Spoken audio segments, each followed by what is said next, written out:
폭설 속 위병소. 아들을 찾아온 엄마의 멱살을 잡으며 위병소장이 소리칩니다. 이 아줌마가 미쳤나? 당신 간첩이야?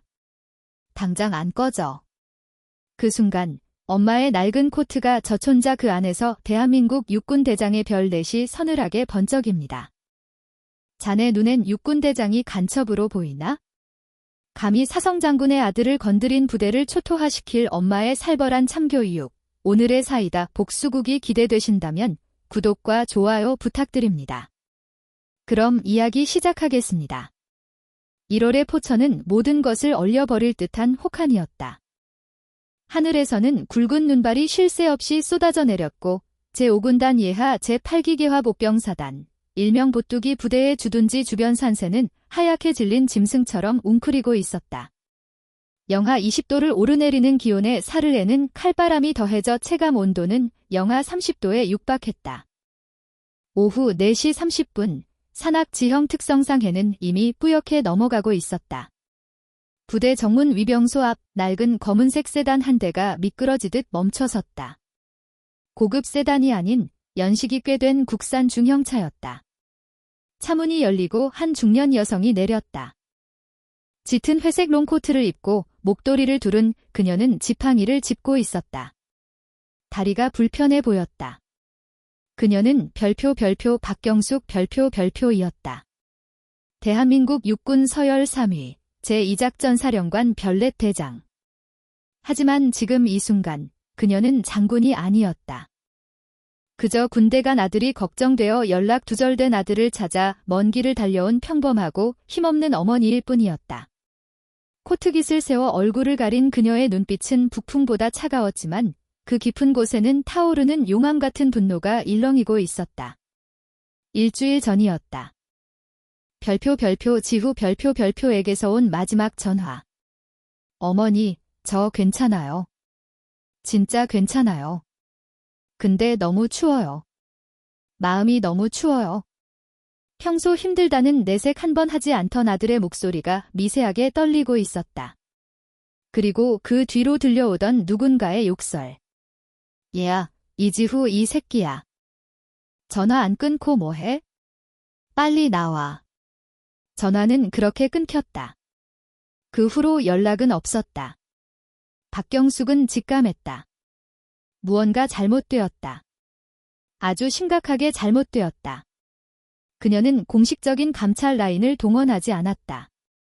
그랬다가는 놈들이 증거를 인멸하고 아들을 회유하거나 협박할 것이 뻔했다. 30년 군 생활 동안 수없이 바온 썩어 빠진 레퍼토리였다. 그녀는 휴가를 냈다. 그리고 아들이 있는 곳으로 직접 차를 몰았다. 내 눈으로 직접 확인하겠다. 내 아들이 겪고 있는 지옥을. 박경숙이 위병소 차단기 쪽으로 절뚝이며 걸어가자 위병소 안에서 난로를 쬐고 있던 위병조장 하사 별표 최민석 별표 이 짜증스러운 표정으로 문을 벌컥 열고 나왔다.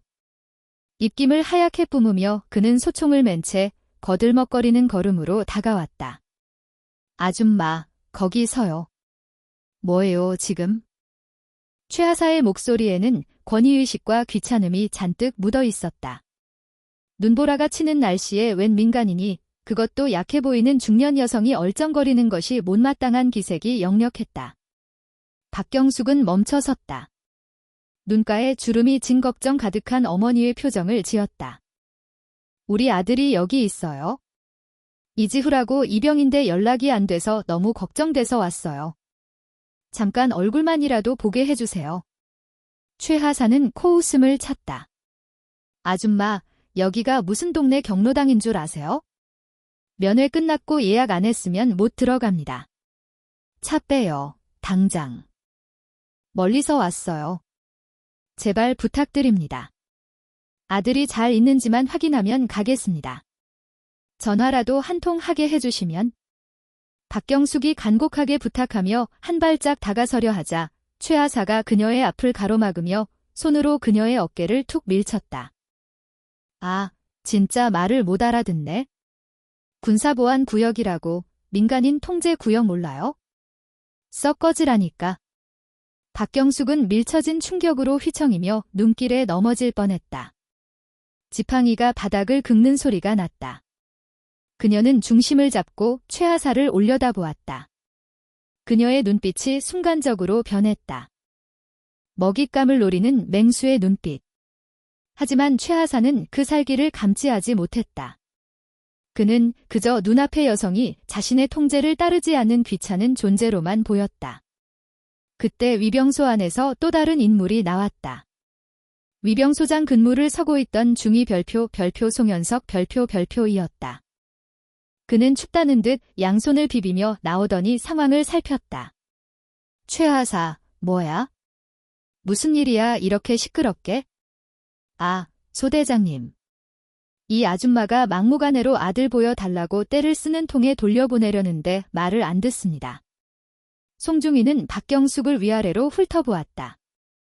허름한 차, 촌스러운 코트, 불편해 보이는 다리. 전형적인 시골 아낙네라고 판단했다. 그는 귀찮다는 듯 손을 휘저었다. 아주머니, 규정상 안 됩니다. 돌아가세요. 그리고 차단기 앞에서 얼쩡거리지 마시고 차 빼세요. 작전 차량 들어오면 방해됩니다. 박경숙은 물러서지 않았다. 그녀는 또렷한 목소리로 말했다. 이지후 이병의 어머니입니다. 아들이 부대 내에서 가혹행위를 당하고 있다는 정황이 있어 확인하러 왔습니다. 지휘관을 만나게 해주십시오. 가혹행위라는 단어가 나오자 송중기의 인상이 찌푸려졌다. 그는 이지후가 누구인지 알고 있었다. 3소대, 별표 박상현 별표 병장에게 찍혀서 매일같이 털리는 병사. 하지만 그걸 인정하는 순간 자신의 진급길과 면목에 문제가 생긴다. 이봐요, 아주머니. 말씀이 좀 지나치시네. 우리 부대에 가혹행위 같은 거 없습니다. 어디서 유언비어를 듣고 와서 행패입니까? 지금 업무방해로 경찰 부르기 전에 좋게 말할 때 가세요. 행패라니요. 정당한 면회 요청이고 부모로서 자식의 안위를 확인할 권리가 있습니다. 대대장 나오라고 하세요. 박경숙의 목소리에 힘이 실렸다. 송중이는 기가 찼다.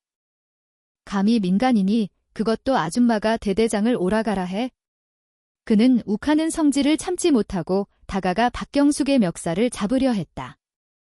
이 아줌마가 진짜 돌았나? 당신 간첩이야?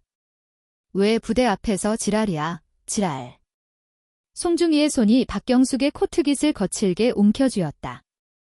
그리고 흔들었다. 당장 안 꺼져. 확 밀어버리기 전에. 그 순간이었다.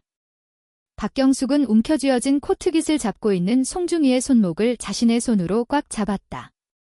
악력이 엄청났다. 송중이가 하며 당황하는 사이 박경숙은 잡힌 손을 비틀어 뿌리쳤다.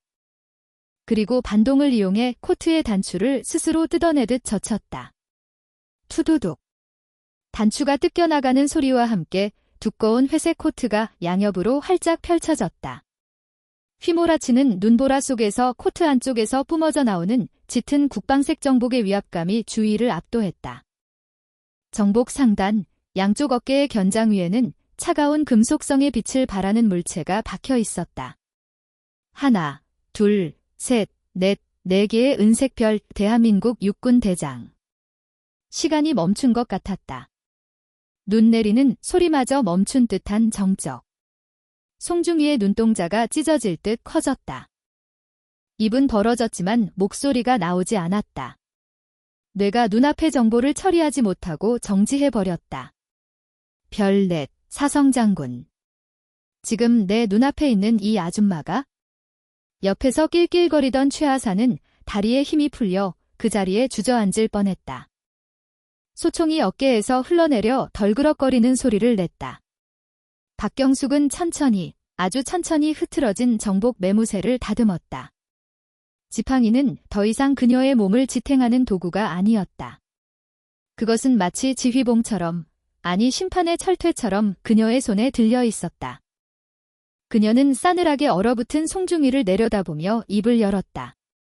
자네가 보기에 내가 간첩으로 보이나? 목소리는 낮았지만 천둥처럼 울렸다. 위병소의 공기가 무겁게 내려앉았다. 송중기는 본능적으로 움직였다. 이성적인 판단이 아니었다. 생존 본능이었다. 그는 거의 바닥에 꽂힐 듯이 허리를 숙이며 손을 올려 경례를 붙였다. 손끝이 파들파들 떨리고 있었다. 충성. 제8기계 화보병사단 21여단 1대대 2중대 소대장 중위송, 송현석입니다. 목소리가 갈라져 삑사리가 났지만 그는 신경 쓸 겨를이 없었다. 식은땀이 등줄기를 타고 흘러내려 속옷을 적셨다. 인생이 끝났다는 생각이 머릿속을 지배했다. 박경숙은 경례를 받지 않았다. 대신 차갑게 쏘아붙였다. 비관은 민간인에게 반말과 욕설을 퍼붓고 물리력을 행사했으며 정당한 면회 요청을 묵살했다. 또한 상급자에게 하극상을 저질렀다. 내 말이 틀린가? 아닙니다. 죄송합니다. 위병소장. 예. 문 열어. 차단기 올려. 내 차로 들어간다. 그리고 지금 즉시 대대 지휘통제실로 연락해서 전파해. 제2작전 사령관 박경숙 대장 방문. 전 병력 집합시킬 필요 없다. 평시 상태 유지하되 대대장과 주임원사는 지금 당장 지휘통제실에서 대기하라고 해. 1분이라도 늦으면 옷벗을 각오하라고 전해. 알겠습니다. 최 하사가 허겁지겁 위병소 안으로 뛰어들어가 차단기 버튼을 눌렀다. 삐그덕거리는 소리와 함께 차단기가 올라갔다. 박경숙은 다시 코트를 여미지 않고 정복 차림 그대로 차에 올랐다. 낡은 세단이 부대 안으로 천천히 미끄러져 들어갔다. 송중기는 차가 사라질 때까지 경례 자세를 풀지 못했다. 눈물이 찔끔 흘러나왔다. 좆됐다. 진짜 좆됐다. 눈보라는 더욱 거세지고 있었다. 제8사단 주둔지에 피바람이 불어오고 있었다. 박경숙의 차가 부대 영내 도로를 따라 대대 본청으로 향하는 동안 대대 지휘통제실은 말 그대로 벌집을 쑤셔놓은 듯 뒤집어졌다. 위병소에서 걸려온 전화를 받은 당직사령 별표 박상우 별표 대위는 수화기를 든 채 멍하니 서 있었다. 얘야, 최하사. 너 장난치냐? 지금 상황이 어떤 상황인데 장난이야? 뭐? 제2작전 사령관님이라고? 얘야, 미친 새끼야. 사령관님이 여길 왜 오셔? 그것도 혼자서. 하지만 수화기 너머로 들려오는 최하사의 울먹이는 목소리와 뒤이어 들린 송중기의 다급한 외침은 이것이 장난이 아님을 증명했다. 박대위는 사색이 되어 대대장실로 인터폰을 연결했다. 네, 대대장님. 큰일 났습니다. 지금 위병소를 통과했다고 합니다. 뭐가? 무슨 돼지라도 들어왔냐? 아닙니다. 제2작전 사령관 박경숙 대장님입니다. 지금 본청으로 오고 계십니다. 대대장실에서 와장창 무언가 깨지는 소리가 들렸다. 박경숙은 차를 본청 현관 앞에 세웠다.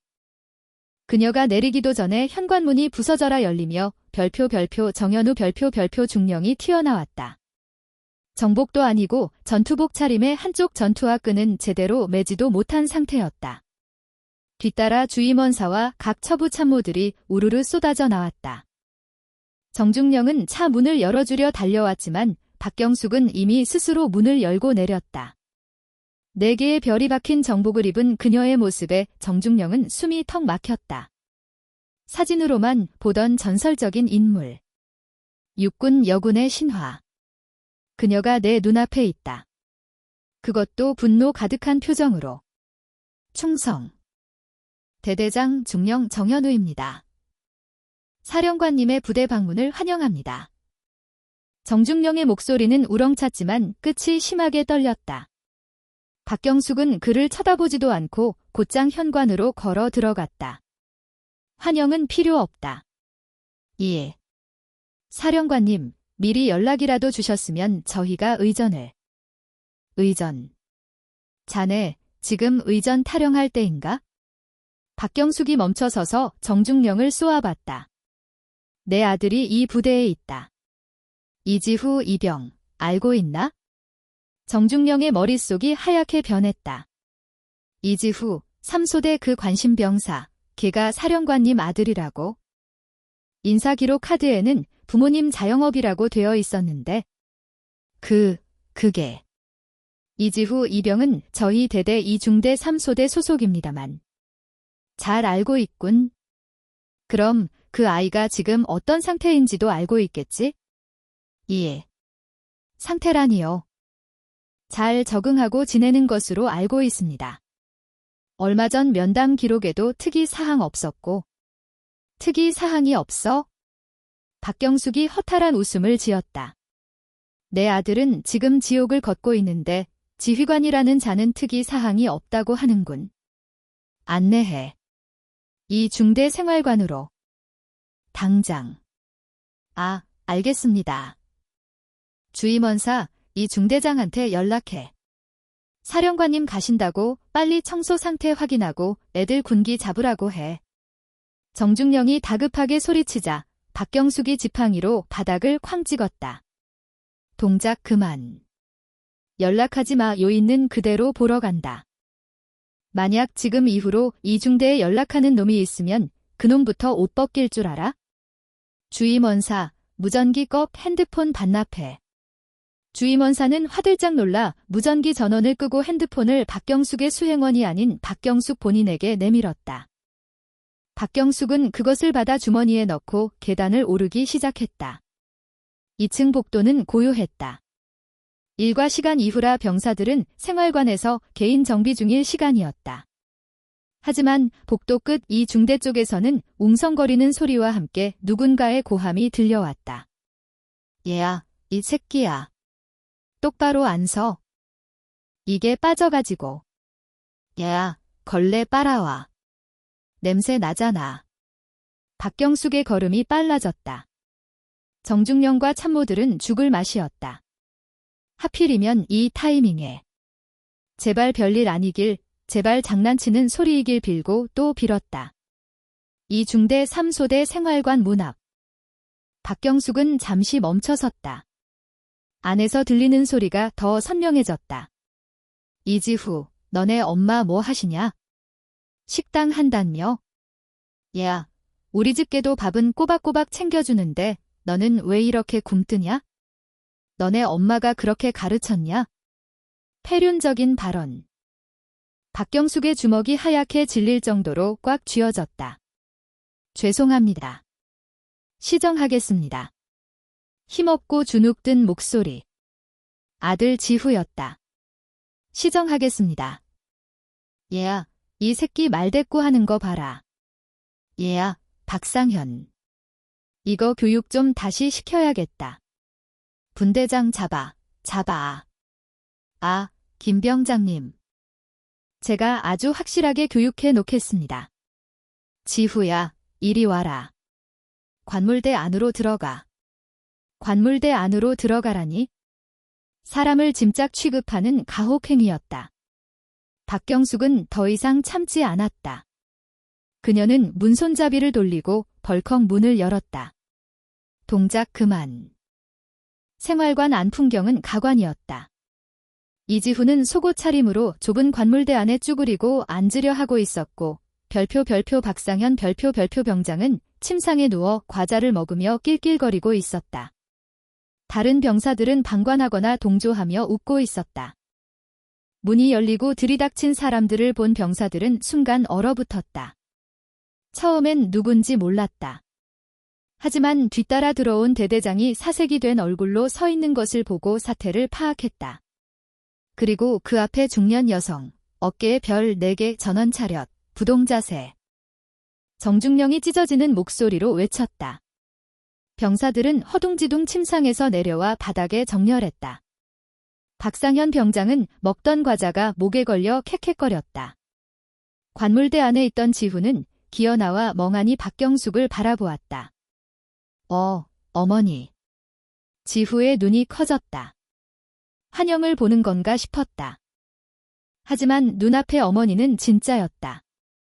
그것도 평소에 다정한 어머니가 아닌 대한민국 육군 대장 박경숙으로 서 있었다. 박경숙은 지후에게 다가갔다. 아들의 몸은 말라 있었고 곳곳에 멍 자국이 보였다. 특히 허벅지와 팔뚝에는 피멍이 들어 있었다. 며칠간 구타가 지속되었다는 증거였다. 박경숙은 떨리는 손으로 아들의 뺨을 어루만졌다. 지후야, 미안하다. 엄마가 너무 늦게 왔구나. 어머니, 여기 어떡해. 쉬. 이제 다 괜찮아. 박경숙은 아들을 안아주지 않았다. 지금은 그래선 안 되었다. 그녀는 다시 지휘관의 눈빛으로 돌아와 병사들을 훑어보았다. 시선이 박상현 병장에게 꽂혔다. 내 놈이 박상현인가? 박상현은 다리를 덜덜 떨고 있었다. 오줌을 지릴 것만 같았다. 현. 너무 긴장한 나머지 병장인 자신의 계급을 이병이라고 외쳐버렸다. 계급도 까먹었나 보군. 방금 내가 내 아들에게 뭐라고 했지? 우리 집 개도 밥은 챙겨준다고? 내 교육 방식이 잘못됐다고? 자, 잘못했습니다. 죽을 죄를 지었습니다. 죽을 죄? 아니, 죽는 게 더 편할 수도 있어. 넌 건드려선 안 될 영역을 건드렸어. 넌 대한민국 군인의 명예를 더럽혔고 전우회를 짓밟았으며 한 인간의 존엄성을 말살하려 했다. 그리고 무엇보다 박경숙이 한 발짝 더 다가갔다. 감히 대장의 아들을 건드렸다. 그녀의 선언은 생활관을 공포의 도가니로 몰아넣었다. 헌병대 불러. 아니, 군사경찰대 호출해. 5군단 헌병대장한테 직접 연락해. 지금 당장 수사관들 대동해서 1초라도 빨리 튀어오라고 해. 이 생활관 인원 전원, 그리고 이 중대장, 행보관, 소대장 싹 다 격리시켜. 정중령이 벌벌 떨며 무전기를 꺼내려 했다. 그리고 정중령. 예. 자네도 포함이야. 자네는 직무유기 혐의로 조사받게 될 거야. 대대장 보직 해임은 내가 이 자리에서 구두로 명령한다.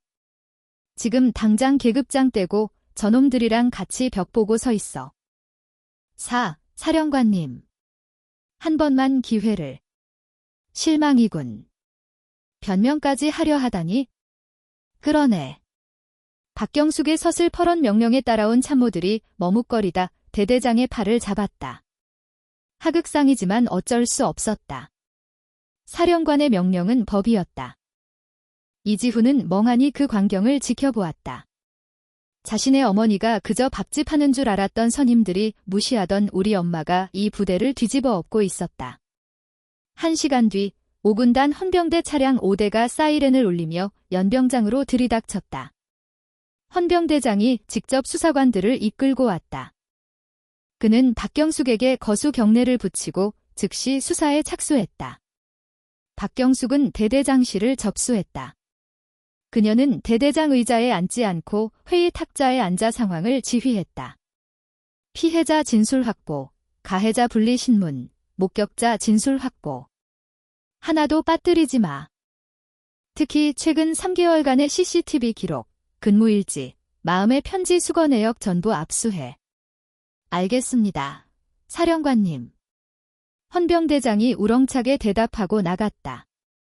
지훈은 의무대로 이송되어 정밀 진단을 받고 있었다. 갈비뼈 실금, 타박상, 영양실조 초기 증세, 심각한 스트레스성 위염. 진단서를 받아든 박경숙의 손이 부들부들 떨렸다. 그때 문이 열리고 21여 단장이 숨을 헐떡이며 들어왔다.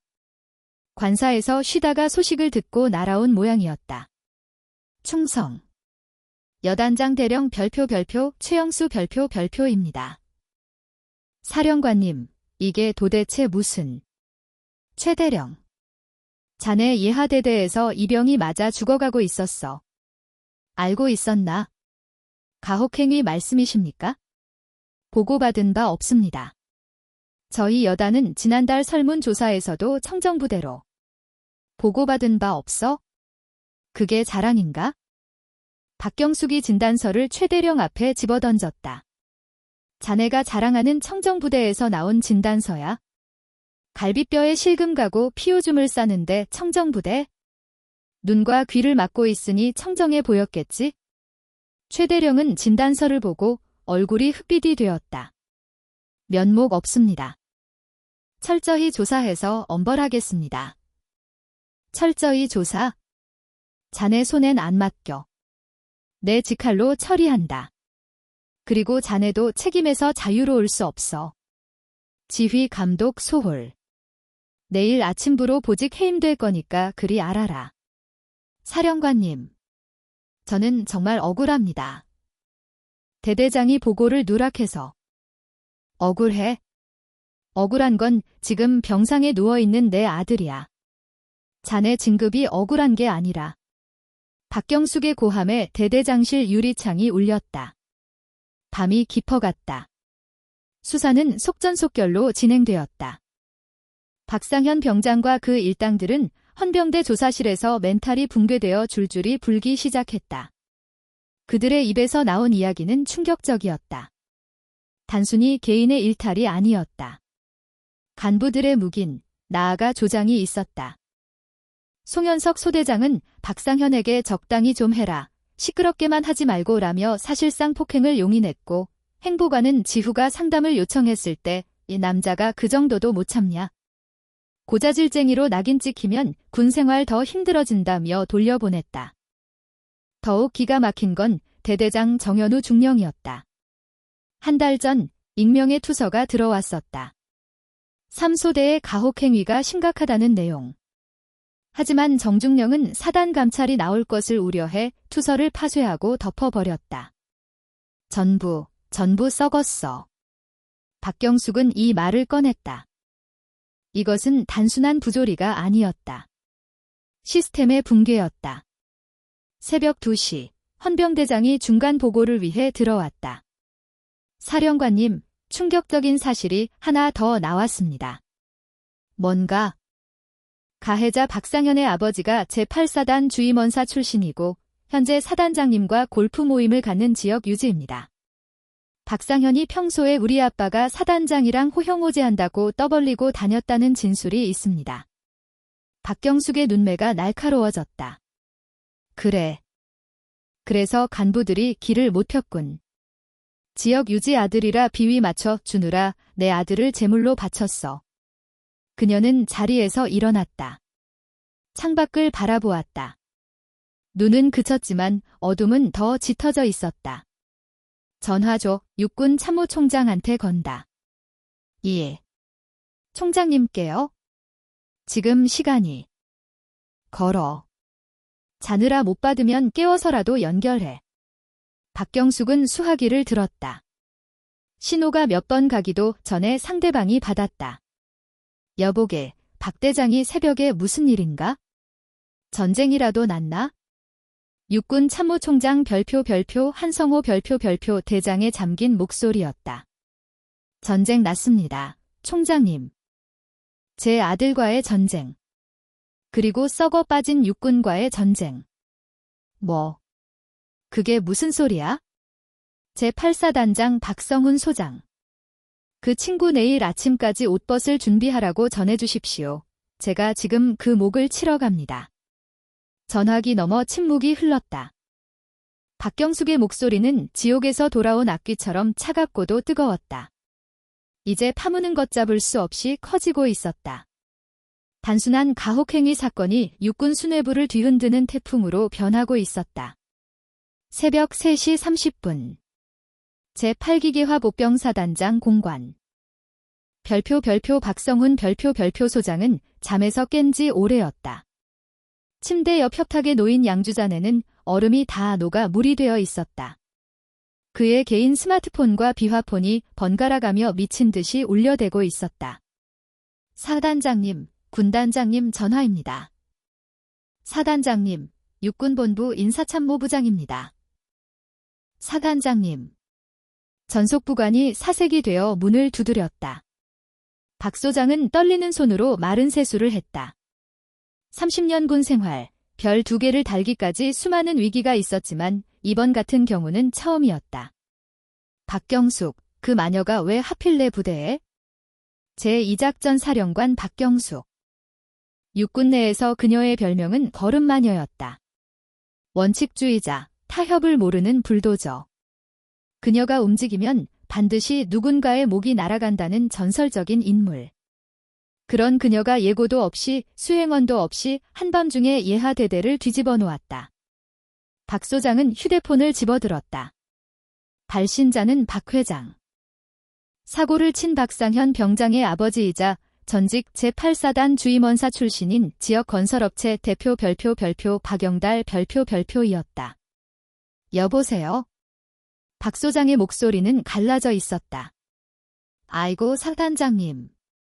새벽에 이게 무슨 날벼락입니까? 우리 상현이가 헌병대에 끌려갔다니요. 애가 장난 좀 친 거 가지고 너무한 거 아닙니까? 박영달의 목소리는 뻔뻔하기 그지없었다. 사태 파악이 전혀 안 된 목소리였다. 박 회장, 지금 장난이라고 했소? 박 소장이 이를 갈며 낮게 으르렁거렸다. 당신 아들놈이 건드린 게 누군지 알아? 제2작전 사령관 아들이야. 박경숙 대장 아들이라고. 당신 아들이 사성장군 아들을 계집에 쳐넣고 팼단 말이야. 전화기 너머로 숨을 들이키는 소리가 들렸다. 그리고 긴 침묵이 이어졌다. 예. 서예란이면 그 TV에 나오는 여자 대장. 그래. 지금 내 목이 간당간당해. 아니, 이미 날아갔어. 당신이랑 내가 그동안 짬밥으로 해먹은 것들, 이번 감사 때 다 터지게 생겼다고. 나 혼자 안 죽어. 알았어. 박 소장은 전화기를 집어 던지듯 끊었다. 그는 벽에 걸린 정복을 바라보았다. 어깨에 박힌 2개의 별. 소장 계급장.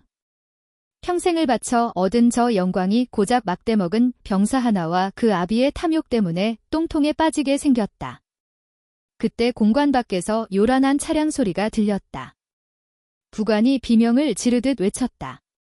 사단장님. 제2작전 사령관님 도착하셨습니다. 박 소장은 허겁지겁 정복 상의를 걸쳤다. 단추를 채우는 손이 덜덜 떨려 제대로 끼워지지 않았다. 그는 맨발에 슬리퍼를 신고 현관으로 뛰쳐나갔다. 공관 마당에는 박경숙의 낡은 세단이 서 있었고 그 뒤로 5군단 헌병대 차량들이 도열해 있었다. 차문이 열리고 박경숙이 내렸다. 지팡이를 짚은 그녀의 모습은 어둠 속에서도 거대해 보였다. 그녀의 어깨 위 4개의 별이 공관의 가로등 불빛을 받아 서늘하게 빛났다. 충성. 돌격. 사단장 소장 박성훈. 제8사단의 경례 구호인 돌격을 외치는 박 소장의 목소리는 기백이라곤 찾아볼 수 없었다. 박경숙은 그를 쳐다보지도 않고 공관 안으로 성큼 들어갔다. 돌격. 누구한테? 병사들 인권 유린하는데 돌격했나? 거실 소파에 털썩 앉은 박경숙은 지팡이를 탁자 위에 올려놓았다. 쾅 소리가 났다. 앉아. 박 소장은 소파 맞은편에 엉거주춤 앉았다. 무릎을 꿇어야 할지 정자세를 해야 할지 갈피를 잡지 못했다. 박 소장, 자네 부대 1대대장 정현우 중령 보직 해임, 21여 단장 최영수 대령 직무 정지시켰네. 사령관님, 절차상 군단 인사위원회를 거쳐야. 절차.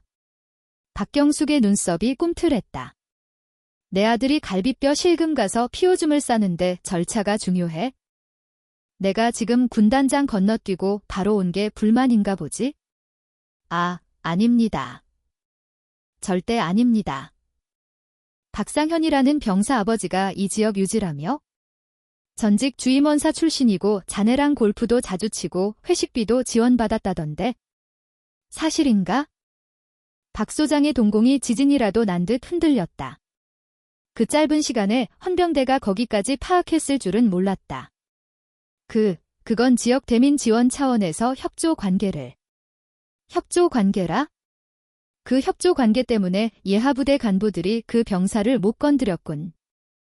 사단장 형님의 아들이니까? 자네가 받은 그 골프채, 그 양주, 그 접대들이 내 아들의 피값이야. 알아. 박경숙이 탁자 위에 놓인 박 소장의 양주병을 집어들었다. 아직 반쯤 남은 고급 위스키였다. 그녀는 병을 거꾸로 들어 바닥에 콸콸 쏟아부었다. 냄새나는군. 썩은 내가 진동을 해. 박 소장은 고개를 푹 숙였다. 바닥을 적시는 술 냄새가 자신의 처지 같았다. 사단 감찰참모, 법무참모 지금 즉시 호출해. 그리고 박영달이라는 그 작자도 불러. 내 눈앞에 데려와. 1시간 준다. 박경숙의 명령은 절대적이었다. 박 소장은 알 수 있었다. 오늘 밤 제8사단에는 피바람이 불 것이고 그 태풍의 눈은 바로 자신의 공관이라는 것을. 1시간 뒤 사단장 공관 응접실은 무거운 침묵에 쌓여 있었다. 박성훈 소장, 사단 감찰참모, 법무참모가 일렬로 서서 식은땀을 흘리고 있었다. 그리고 그 옆에는 박영달이 불려와 있었다. 그는 급하게 옷을 입고 나온 듯 등산복 차림이었다. 박영달은 아직 상황 파악이 덜 된 눈치였다. 그는 소파에 앉아있는 박경숙을 곁눈질로 훑어보았다. 다리를 저는 중년 여성. 어깨에 별 4개를 보고 놀라긴 했지만 그는 사회에서 온갖 산전수전 다 겪은 사업가였다. 군바리들은 돈이면 다 된다는 신념을 가진 자였다. 저 사령관님이라고 하셨나? 말씀 많이 들었습니다. 제가 이 지역에서 건설업을 좀 크게 하는데. 박영달이 비굴한 웃음을 지으며 명함을 꺼내 박경숙 앞으로 내밀었다. 박경숙은 명함을 쳐다보지도 않았다. 자네가 박상현의 부친인가? 예, 그렇습니다. 우리 상현이가 좀 철이 없어서. 애들끼리 장난치다 그런 건데 사내놈들이 크면서 싸울 수도 있는 거고. 제가 치료비랑 위자료는 섭섭지 않게 챙겨드리겠습니다. 아드님 전역하고 취업 자리도 제가 책임지고. 닥쳐. 박경숙의 입에서 나온 말은 짧고 명료했다. 박영달의 말이 뚝 끊겼다. 돈. 취업. 지금 장난하나? 박경숙이 지팡이를 짚고 천천히 일어났다. 그녀는 절뚝이는 걸음으로 박영달의 코앞까지 다가갔다. 자네 아들이 내 아들에게 똥을 먹이려고 했어. 화장실 변기에 머리를 쳐박고 물을 내렸다고. 잠을 안 재우고 3일 동안 세워뒀어. 그게 장난인가? 그게 사내놈들 싸움이야? 박영달의 얼굴이 불그락푸르락해졌다. 아니, 그래도 말씀이 너무 심하신 거 아닙니까? 저도 군 생활 30년 했습니다. 주임원사로 전역했다고요. 군대라는 게 원래 좀 거칠고 그런 거지? 장군님이 돼서 쪼잔하게. 쪼잔하게. 박경숙이 피식 웃었다. 그 웃음이 더 무서웠다. 박성훈 소장. 예. 사단장. 이자가 자네에게 뇌물로 준 게 정확히 얼마지? 박 소장은 우물쭈물했다. 그게. 말 못하나? 감찰참모, 자네가 말해봐. 자네도 같이 얻어먹었잖아. 감찰참모가 덜덜 떨며 입을 열었다. 지난달 회식비 300만 원 지원받았고 사단장님께 골프채 세트 500만 원 상당, 그리고 명절 때마다 상품권. 들었나, 박영달. 박경숙이 다시 박영달을 보았다. 자네는 그 돈으로 사단장을 샀고 사단장의 권력을 샀어. 그리고 그 권력으로 내 아들을 고문했어. 이건 단순 폭행 사건이 아니야. 군 조직을 이용한 조직적 범죄다. 박경숙은 뒤에 서 있던 헌병대장에게 손짓했다. 박영달, 군사기지 및 군사시설 보호법 위반, 뇌물공여, 업무방해 혐의로 민간경찰에 인계해. 그리고 국세청에 연락해서 이 작자 사업체 세무조사 의뢰해.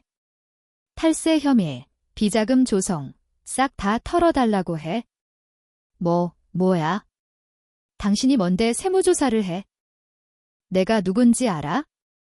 국회의원들도 내 형님 동생 하는 사이야. 박영달이 버럭하며 고함을 질렀다. 박경숙은 그를 벌레 보듯 내려다보았다. 국회의원 불러봐. 지금 당장 전화해. 어느 의원이 뇌물 주고 병사 고문한 악덕 기업인을 쉴드 쳐주는지 내가 직접 확인해 줄 테니까. 대신 전화하는 순간 그 의원 정치 생명도 같이 끝나는 줄 알아. 박경숙의 기세에 박영달은 입을 다물었다. 진짜였다. 이 여자는 빈말을 하는 게 아니었다. 헌병들이 박영달의 양팔을 결박했다.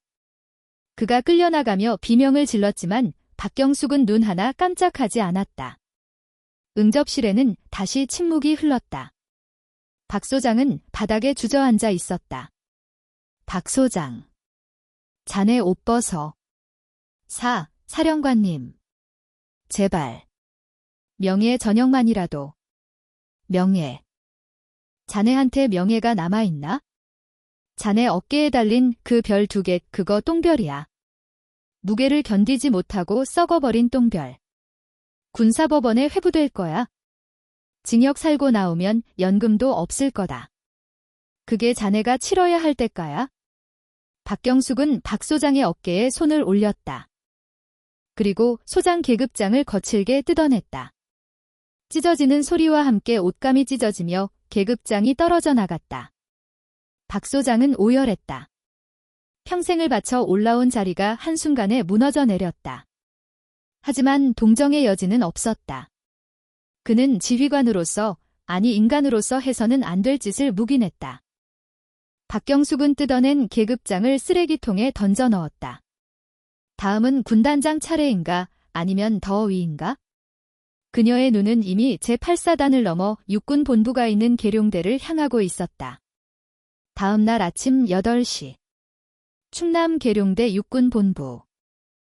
육군 참모총장 별표 한성호 별표 대장의 집무실 공기는 무거웠다.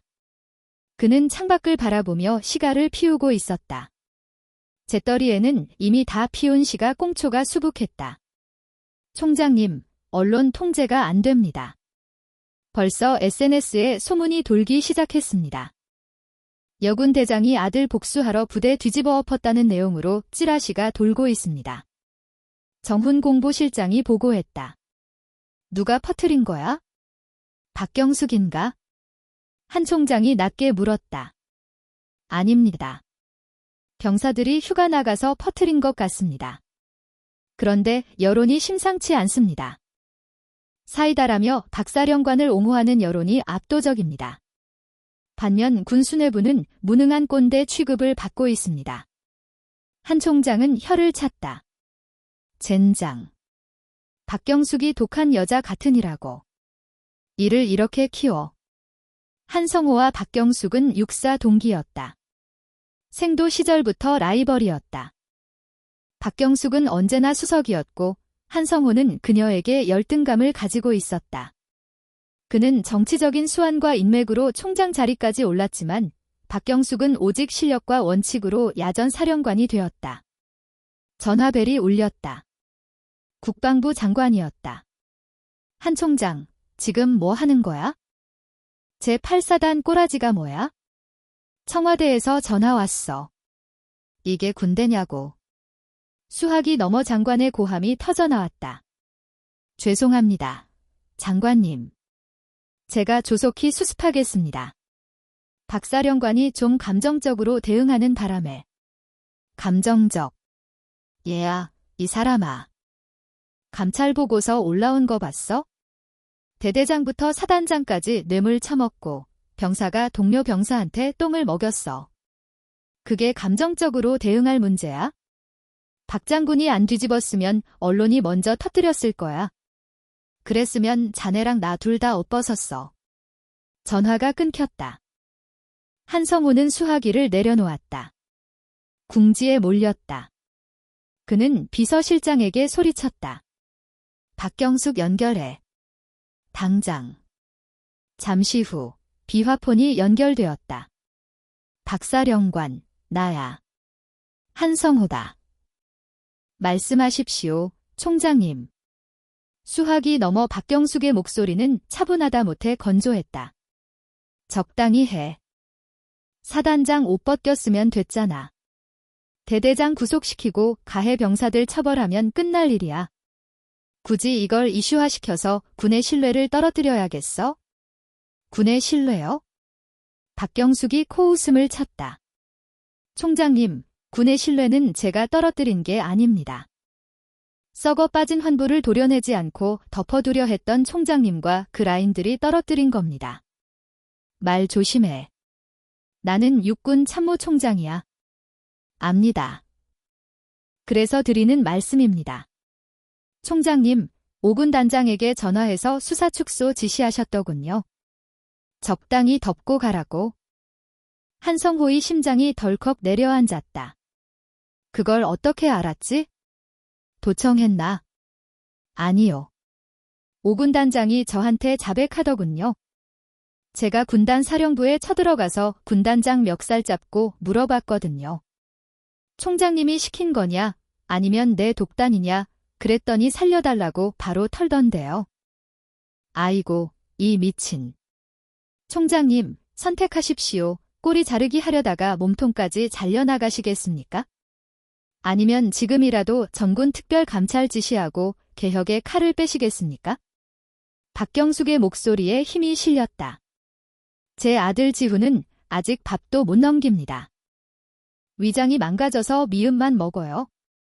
그런데 그 아이가 뭐라고 했는지 아십니까? 엄마, 나 때문에 다른 병사들이 피해보면 안 되는데 그럽니다. 피해자는 걱정하는데 가해자들과 책임자들은 자기 밥그릇 걱정만 하고 있습니다. 박경숙, 저는 멈추지 않습니다. 제 아들의 명예, 그리고 제 남편 별표 김준호 별표 중령의 명예를 걸고 끝까지 갑니다.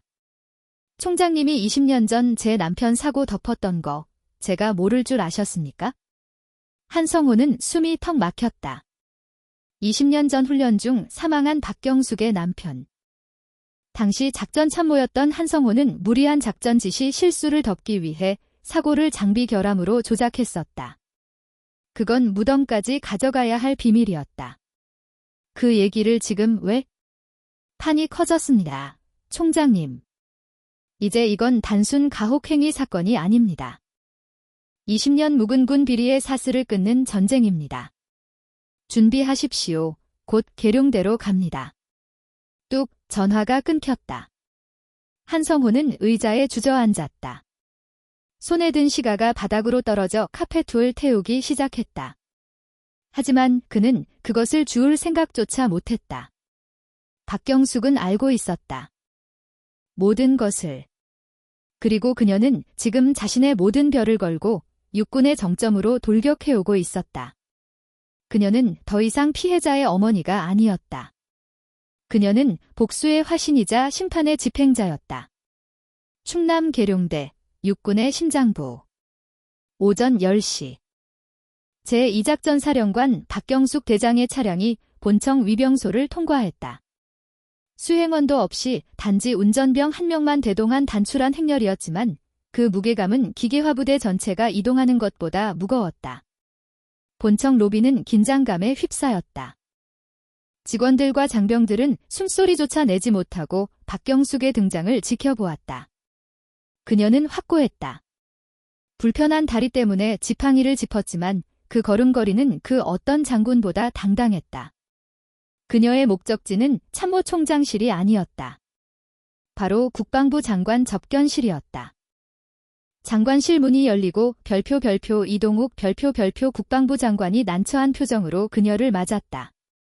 박 대장, 이게 무슨 일인가? 절차도 없이 이렇게 불쑥. 박경숙은 경례를 생략하고 자켓 안주머니에서 낡은 서류 봉투 하나를 꺼내 장관의 책상 위에 올려놓았다.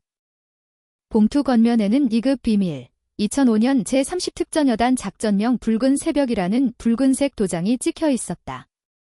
장관님, 20년 전 제 남편 김준호 중령이 사망한 작전입니다. 당시 국방부는 헬기 기체 결함으로 인한 추락사로 결론 내렸죠. 이게. 장관이 안경을 고쳤으며 봉투를 열었다. 그걸 지금 왜 다시 꺼내는 건가? 거짓말이었으니까요. 기체 결함이 아니었습니다.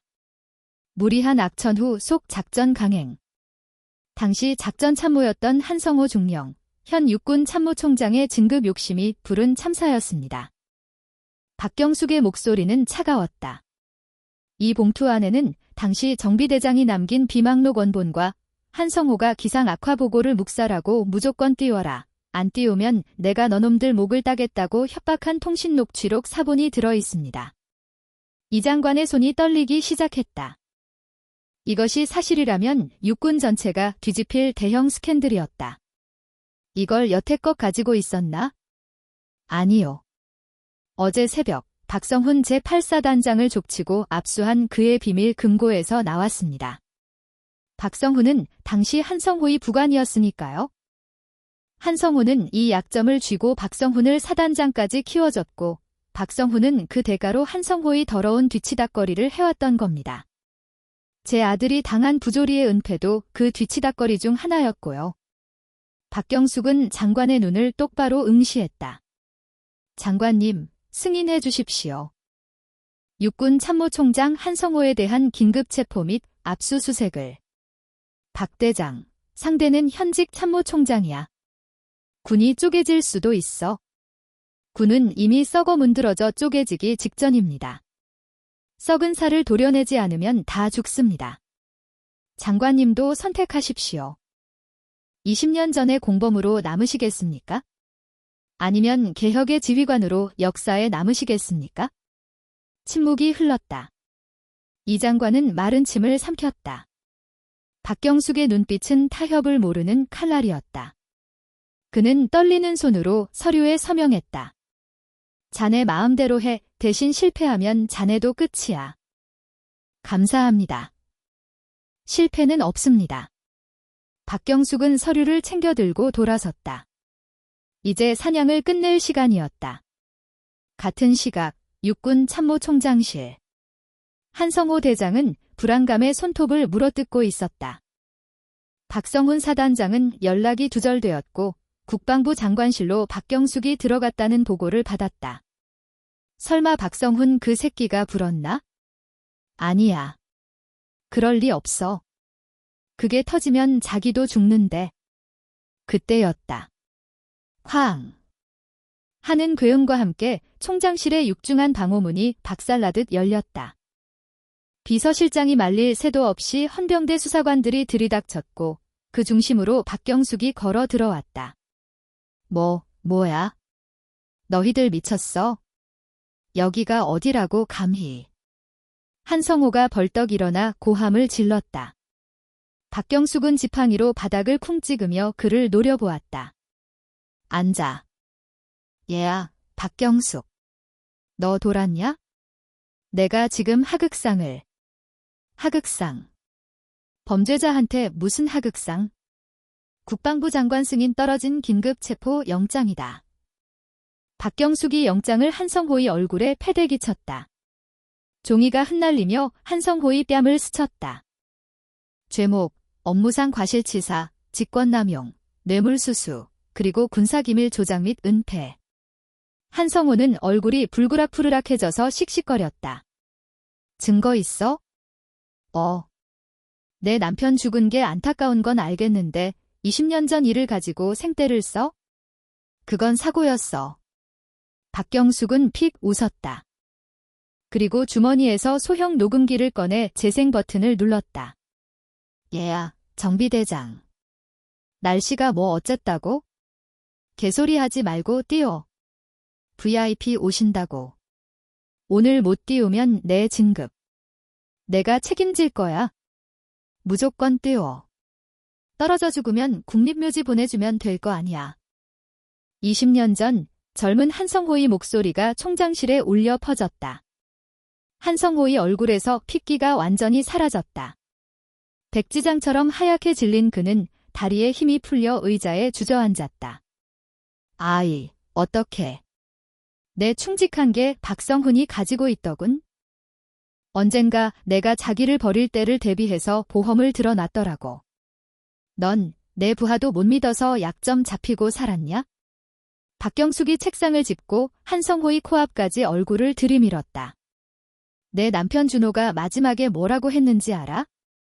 추락 직전 교신 기록에 남아있어. 내 부하들은 살려달라고 했어. 넌 내 진급을 위해 부하들을 사지로 몰아넣었고 준호는 부하들을 살리려다 죽었어. 그런데 넌 뻔뻔하게 대장까지 달고 내 아들까지 짓밟으려 했어. 해라. 나 우리 동기잖아. 친구잖아. 한 번만 봐줘. 내가 다 보상할게. 내 아들 의가사 제대시켜줄게. 유학도 보내주고 평생 먹고 살게 해줄게. 제발 이것만 덮어줘. 한성호가 박경숙의 바짓가랑이를 잡으려 손을 뻗었다. 대한민국 육군 참모총장의 위엄은 온데간데 없고 살려달라고 애원하는 비루한 노인네만 남아있었다. 박경숙은 혐오스러운 표정으로 지팡이를 들어 한성호의 손등을 내리쳤다. 아! 손 치워. 더러워. 친구. 넌 내 남편을 죽인 살인자일 뿐이야. 보상. 넌 감옥에서 썩는 걸로 보상해. 박경숙은 뒤에 선 헌병 수사관들에게 손짓했다. 끌고 가 계급장 떼고 수갑 채워. 전군에 생중계해. 군의 수장이 얼마나 추악한 민낯을 가졌는지 똑똑히 보여줘. 안 돼. 이거 나. 참모총장이야. 내가 육군이라고. 헌병들이 한성호의 양팔을 꺾어 제압했다. 그의 어깨에 달려있던 별 4개가 헌병의 손에 의해 거칠게 뜯겨나갔다. 그는 발버둥 쳤지만 소용없었다. 육군의 정점이 가장 비참한 모습으로 자신의 집무실에서 끌려나갔다. 박경숙은 텅 빈 총장실에 홀로 남았다. 그녀는 남편의 사진이 들어있는 로켓 목걸이를 꺼내 어루만졌다. 보고 있어, 여보. 다 끝났어. 당신 억울한 거 내가 다 풀었어. 그녀의 눈에서 참았던 눈물이 한 방울 바닥으로 툭 떨어졌다. 한성호의 체포 소식은 핵폭탄급 충격이었다. 모든 언론이 속보를 쏟아냈다. 육군 참모총장 긴급 체포. 20년 전 은폐 사건 드러나. 박경숙 대장의 사이다 참교육. 부패한 군 수뇌부 일망타진. 아들 지키려다 군대 바꾼 엄마. 국민영웅 등극. 여론은 들끓었다. 국민들은 박경숙에게 열광했다. 국방부 장관으로 추대하자 박경숙을 대통령으로 같은 댓글이 수만 개씩 달렸다. 반면 한성호와 그 라인에 섰던 장군들은 줄줄이 소환되었다. 군사법원 앞은 매일같이 시위대와 취재진으로 북새통을 이뤘다. 군검찰은 한성호에게 사형을 구형하지는 못했지만 군형법상 가능한 최고 형량인 무기징역을 구형했다. 1심 판결이 있던 날 법정은 발 디딜 틈이 없었다. 피고인석에선 한성호는 수의를 입고 삭발한 상태였다. 그는 재판 내내 고개를 들지 못했다. 방청석 맨 앞줄에는 사복을 입은 박경숙이 앉아 있었다. 그녀는 한성호의 몰락을 끝까지 지켜보겠다는 듯 시선을 떼지 않았다. 피고인 한성호, 징역 20년, 불명예 전역 및 연금 박탈. 판사의 주문이 떨어지는 순간 법정 안에서 환호와 박수가 터져나왔다. 한성호는 무너져 내렸다. 그는 끌려나가며 박경숙을 향해 무언가 소리치려 했지만 교도관들에게 입이 막힌 채 사라졌다. 함께 기소된 박성훈 전 사단장은 징역 7년, 가혹행위 가해자 박상현 전 병장은 징역 3년을 선고받았다. 솜방망이 처벌이 관행이었던 군사재판의 역사가 바뀌는 순간이었다. 재판이 끝나고 법원을 나서는 박경숙에게 수백 개의 마이크가 들이밀어졌다. 사령관님, 판결에 대해 한 말씀 부탁드립니다. 앞으로의 계획은 어떻게 되십니까? 박경숙은 잠시 카메라를 응시했다. 수많은 플래시 세례 속에서도 그녀는 담담했다. 정의가 살아있음을 증명한 판결입니다. 하지만 승리라고 생각하지 않습니다. 군은 국민의 신뢰를 잃었고 상처 입은 제 아들과 수많은 피해 장병들의 고통은 여전합니다. 저는 제가 할 일을 다 했습니다. 그녀는 더 이상의 말을 아끼고 차에 올랐다. 그녀가 향한 곳은 국군수도병원 VIP 병실이었다. 병실 문을 열자 환자복을 입은 아들 지후가 창밖을 보고 있었다. TV에서는 어머니의 뉴스가 나오고 있었다. 지후가 뒤를 돌아보았다. 헬쑥했던 얼굴에는 제법 살이 올랐고 눈빛도 안정을 되찾아 있었다. 박경숙은 다가가 아들을 말없이 안아주었다. 대장의 갑옷을 벗은 평범하고 따뜻한 어머니의 품이었다. 고생했다, 우리 아들. 많이 무서웠지? 지후는 어머니의 품에서 소리 없이 울었다. 아니요. 엄마가 있어서 하나도 안 무서웠어요. 엄마가 자랑스러워요. 나도 내가 자랑스럽다. 그 지옥 속에서도 비겁해지지 않고 버텨준 내가 나보다 더 훌륭한 군인이야. 모자는 한참 동안 서로를 안고 있었다. 밖에는 차가운 겨울바람이 불고 있었지만 병실안은 그 어느 때보다 따뜻했다. 육군의 별이 떨어진 자리에 가족이라는 진짜 별이 다시 떠오르고 있었다. 1년 후 어느 화창한 4월의 봄날. 국립대전 현충원. 따스한 햇살이 비석들을 비추고 있었다. 벚꽃이 흩날리는 묘역 한쪽에 한 중년 여성과 건장한 청년이 서 있었다. 박경숙은 군복이 아닌 편안한 베이지색 트렌치 코트를 입고 있었다. 그녀의 다리는 재활 치료 덕분에 더 이상 지팡이가 필요 없을 정도로 호전되어 있었다. 옆에 선 이지훈은 말끔한 정장 차림이었다. 그는 복학하여 법대생으로 돌아가 있었다. 묘비명, 육군 중령 김준호. 조국을 위해 날다. 박경숙은 묘비 앞에 하얀 국화꽃 한 다발을 내려놓고 챙겨온 소주 한 잔을 따랐다. 여보, 오랜만이야. 잘 지냈어? 그녀는 비석을 손으로 쓸어내렸다. 차가운 돌의 감촉이 아닌 남편의 온기가 느껴지는 듯했다. 나 지난달에 전역했어. 장관님이 말리셨지만 미련 없이 나왔어. 당신 복수도 했고 지후도 지켰으니까. 이제 군대는 후배들에게 맡겨야지. 나 이제 백수야. 당신이 꿈에 나와서 용돈 좀 줘야겠는데? 박경숙이 쓸쓸하지만 편안한 미소를 지었다. 지후가 몸을 일으켜 세웠다. 아버지, 저 지후예요. 저 이번 학기 장학생 됐어요. 나중에 사법고시 패스해서 아버지처럼 어머니처럼 억울한 사람 없는 세상 만드는 법조인이 될게요. 지켜봐 주세요. 바람이 불어와 벚꽃잎들이 비석 위로 춤추듯 내려앉았다. 마치 김준호 중령이 아내와 아들의 머리를 쓰다듬어 주는 것 같았다. 가자, 지후야. 배고프다. 엄마가 맛있는 거 사줄게. 박경숙이 아들의 팔짱을 꼈다. 뭐 드시고 싶으세요? 제가 알바비 받은 거 있는데 제가 살게요. 뭐, 진짜? 우리 아들 다 컸네. 그럼 비싼 거 먹어야지. 짜장면. 에이, 엄마. 저녁 기념인데 고기 썰어야죠. 그래, 스테이크 썰러 가자. 모자는 웃으며 현충원 길을 걸어 내려갔다. 박경숙의 어깨에는 더 이상 무거운 별 4개가 달려있지 않았다. 하지만 그녀의 등 뒤로 비치는 햇살은 그 어떤 훈장보다 찬란하게 빛나고 있었다. 그녀의 전쟁은 끝났다. 차가운 겨울 폭풍이 휩쓸고 간 자리에 비로소 따뜻하고 평온한 봄이 찾아왔다. 그것이 그녀가 그토록 지키고 싶었던 평범하지만 위대한 일상이었다. 사돈, 몇 년 군번이세요? 그거 해병대 기술로 치면 나보다 한참 아래인 것 같은데? 상결례라는 엄숙한 자리. 해병대 부심에 잔뜩 취한 대령이 예비 며느리의 어머니에게 뱉은 충격적인 도발입니다. 그는 눈앞에 앉은 수수한 차림의 여성을 군기 빠진 여군 출신 아줌마 취급하며 온갖 모욕적인 언사로 기선을 제압하려 하는데요.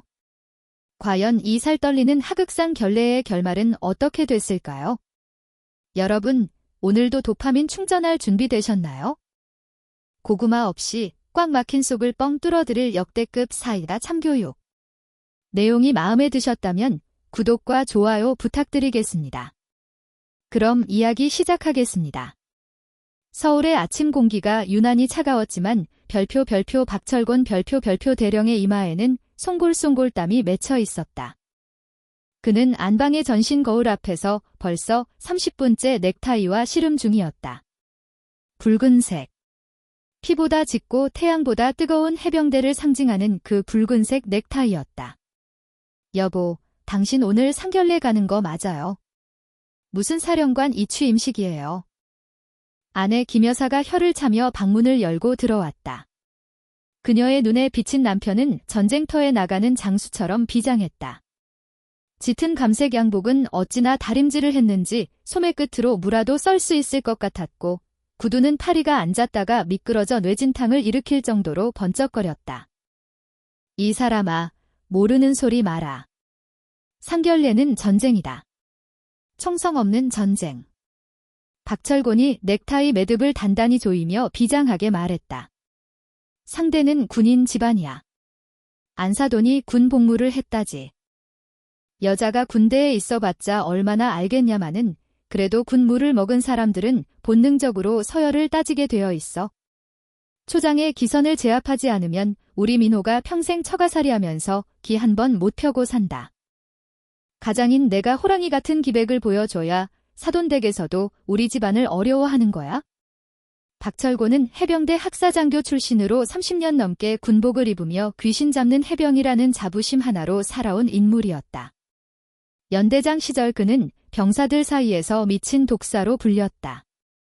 훈련 때마다 직접 진흙탕을 구르고 한겨울에 맨손 구보를 시키며 정신력을 강조하던 그였다. 지금은 국방부 정책실 파견 근무로 잠시 야전을 떠나 있었지만 그의 영혼은 여전히 포항 앞바다의 거친 파도 속에 있었다. 거실로 나오자 아들 별표 박민호 별표 대위가 소파에 앉아 마른 세수를 하고 있었다. 육군사관학교를 졸업하고 현재 전방사단에서 중대장으로 근무 중인 민호는 아버지의 유난스러운 해병대 사랑에 이미 진작부터 질려있는 상태였다. 민호야. 박철곤의 굵은 저음이 거실을 울렸다. 민호가 용수철처럼 튀어올랐다. 예, 아버지. 복장이 그게 뭐냐? 넥타이가 삐뚤어졌어. 육군은 이래서 안 돼, 각이 안 살잖아. 각. 정신 상태가 해이해졌다는 증거다. 박철곤이 성큼 다가와 아들의 넥타이를 거칠게 잡아당겼다. 민호는 숨이 막히는 것을 참으며 아버지를 바라보았다. 아버지, 제발요. 오늘 별표 수진 별표 씨 어머님 뵙는 자리잖아요. 그냥 편안하게 해주세요. 제발 평범한 아버지처럼 해주시면 안 돼요? 수진 씨 어머님, 혼자 나오시는 거라 많이 긴장하실 텐데 아버지가 그렇게 군기 잡으시면 분위기만 어색해져요. 어허, 자식놈이 어디서 말대꾸야? 내가 내 기 살려주려고 이러는 거다. 듣자 하니 사돈어른은 일찍 돌아가시고 안사돈 혼자 딸을 키우셨다며? 거기다 군 출신이고 보통 기센 여자가 아닐 거다. 내가 아버지로서 그리고 군 선배로서 딱 중심을 잡아줘야 내가 장가가서도 대우받는 거야? 알았어. 박철곤은 자신의 왼쪽 가슴, 양복깃에 달려있는 금색 배지를 손가락으로 톡톡 쳤다. 해병대 앵커. 독수리와 별이 어우러진 그 황금빛 문양은 그의 자존심이자 정체성이었다. 그리고 너 명심해라. 해병대는 앉으면 이빨, 서면 자세, 돌아서면 긴장이다. 오늘 아버지가 화려한 이빨로 사돈대 콧잔등을 쏙 빼놓을 테니까 넌 그냥 가만히 있어. 박철곤은 현관 신발장에서 구두약을 꺼내 들었다. 거울 속에 비친 그의 눈빛은 이글거리고 있었다. 오늘 상견례 장소는 용산에 있는 국방컨벤션센터 근처의 최고급 한정식집이었다. 군인공제회 할인이 되기도 했지만 무엇보다 국방부 근처라는 지리적 이점이 박철곤의 권위를 세워주기에 안성맞춤이었다. 엘리베이터가 내려가는 동안 박철곤은 끊임없이 입을 풀었다. 마이크 테스트. 하나, 둘, 셋, 넷, 필승. 좁은 엘리베이터 안이 그의 목소리로 쩔렁쩔렁 울렸다. 김 여사는 고개를 돌려버렸고 민호는 깊은 한숨을 내쉬며 닫히는 문에 비친 자신의 처량한 모습을 바라보았다. 오늘의 상견례가 피바람이 불 것 같은 불길한 예감이 뇌리를 스쳤다. 아버지는 모른다. 수진 씨가 자기 어머니에 대해 이야기할 때마다 묘하게 말을 아꼈다는 사실을. 그리고 수진 씨의 눈빛 속에 담겨있던 설명하기 힘든 단단함이 어디서 왔는지에 대해서도. 지하 주차장. 검은색 대형 세단에 시동이 걸렸다. 엔진 소리가 맹수의 울음소리처럼 낮게 깔렸다.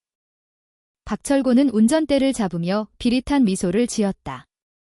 자, 가자. 적진을 향해 돌격. 그것은 상견례가 아니라 적의 고지를 점령하러 가는 지휘관의 출정식이었다.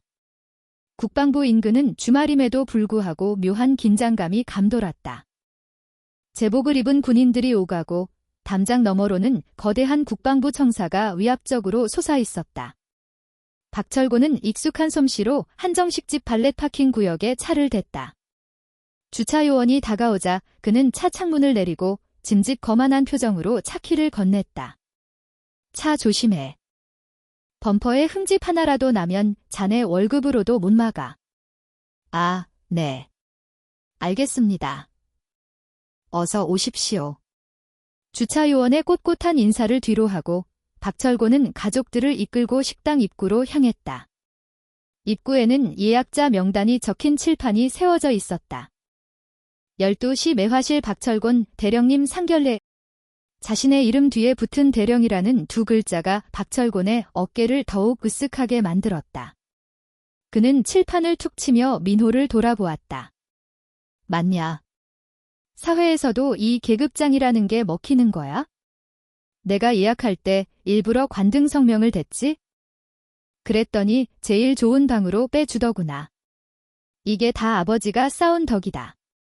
민호는 쓴웃음을 지으며 고개를 끄덕였다.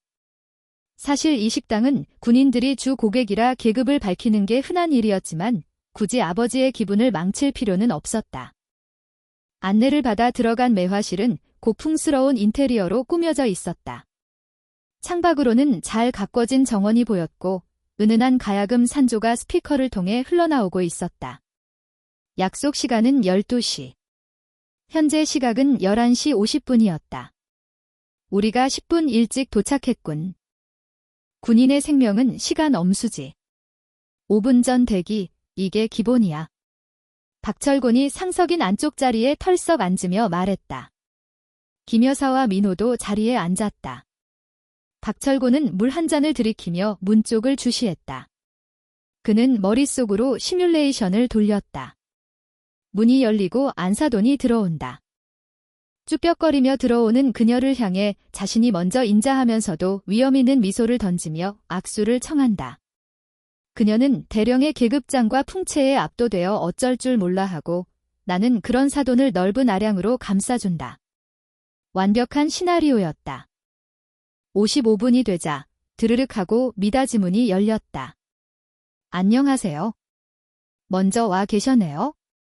상냥한 목소리와 함께 며느리가 될 별표 김수진 별표 이 먼저 들어왔다.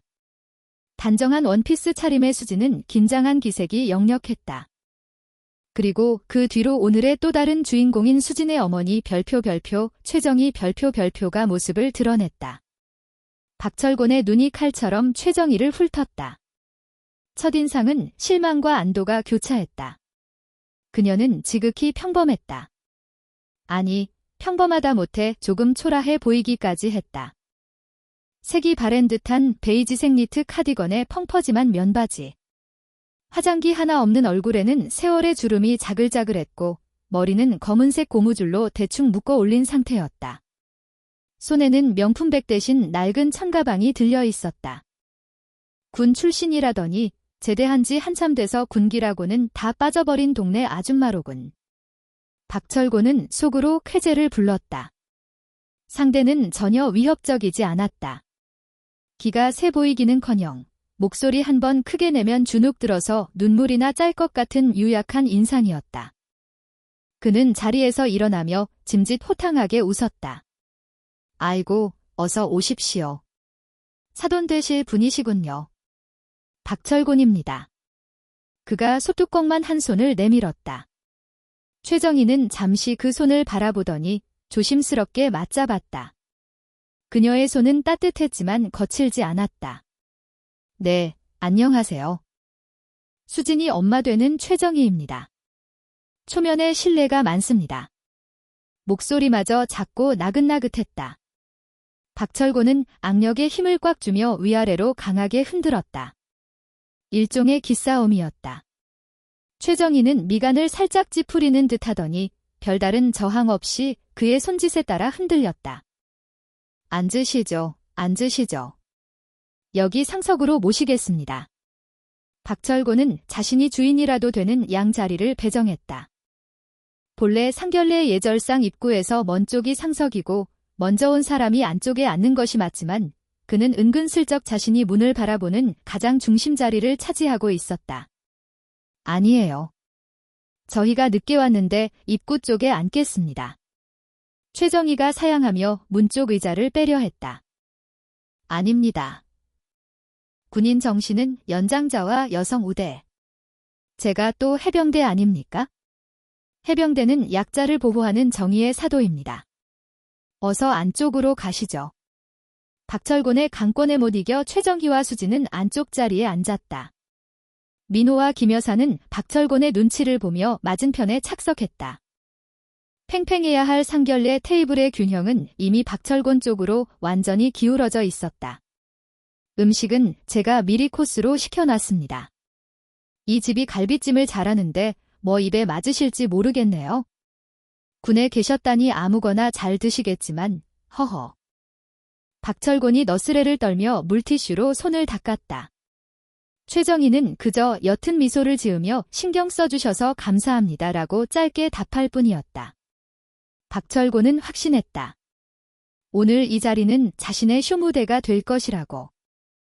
전체 요리로 호박죽과 계절 샐러드가 나오자 박철곤은 본격적으로 시동을 걸었다. 그는 직원에게 소주 한 병을 주문했다. 아버지, 대낮부터 술은 좀. 민호가 난처한 표정으로 말렸지만 박철곤은 손을 휘저었다. 사돈 만나는 좋은 날에 술 한 잔이 빠지면 섭섭하지. 사돈 어른도 한 잔 받으시죠? 군대 있을 때 회식 많이 해보셨을 거 아닙니까? 여군들이 또 술 하나는 끝내주게 마시던데. 최정희는 정중하게 손을 가로저었다. 아니요, 저는 괜찮습니다. 술을 잘 못해서요. 에이, 군 출신이 술을 못한다. 이거 거짓말 아닙니까?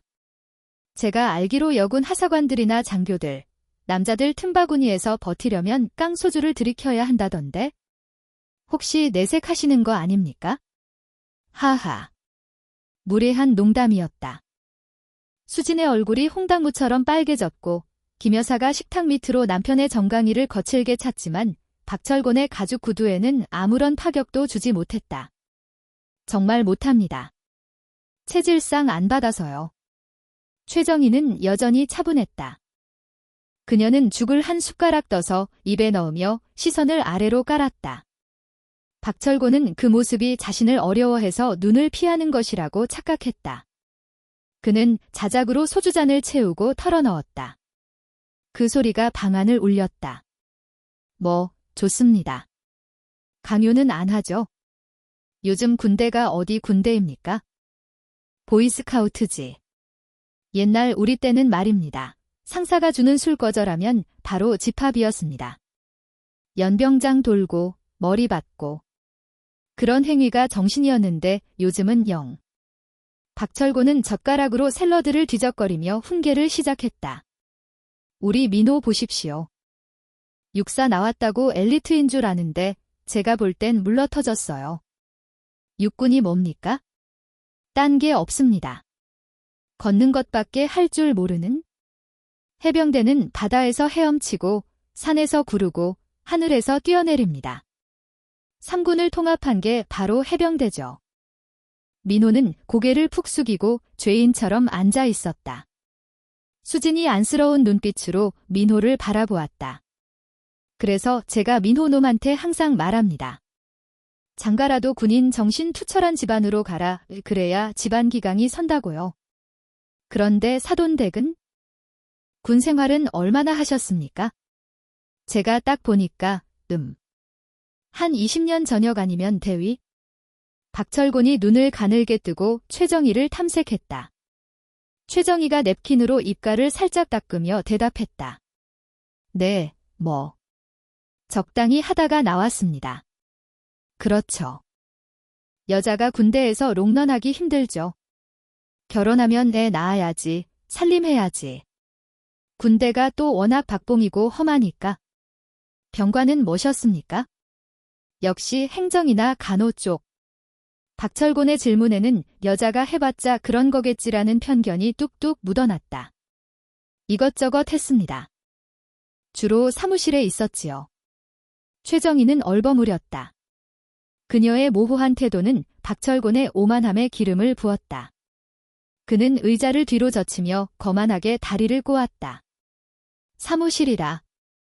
꿀 빠셨네, 꿀 빠셨어. 하. 우리는 훈련 나가면 팬티 한 장 입고 눈바들 굴렀는데 따뜻한 사무실에서 커피 타면서 군 생활하셨구먼. 그러니 군대 얘기가 재미없으시겠지? 분위기는 급속도로 냉각되었다. 김 여사는 체할 것 같은 표정으로 물만 마셨고 민호는 주먹을 꽉 쥐고 부들부들 떨고 있었다. 하지만 박철곤은 멈추지 않았다. 그는 이 순해 보이는 아줌마를 완벽하게 제압해서 앞으로 며느리가 시댁에 올 때마다 길을 못 펴게 만들 작정이었다. 사돈, 군대는 계급도 중요하지만 더 중요한 게 뭔지 아십니까? 바로 기수입니다. 짬밥이죠. 제가 1994년 임관입니다. 사관 후보생 113기. 이 바닥에서 제 기수되면 웬만한 장군들도 아이쿠합니다. 해병대 전우회 나가면 제가 기침만 해도 후배들이 도열을 쫙 합니다. 그는 붉은 넥타이를 매만지며 턱을 치켜들었다. 그래서 말인데 족보 정리 한번 하시죠. 어차피 사돈지간에 딱딱하게 굴 필요 없지 않습니까? 사돈은 임관이 언제십니까? 뭐 해병대 기수 이런 건 아니실 테고.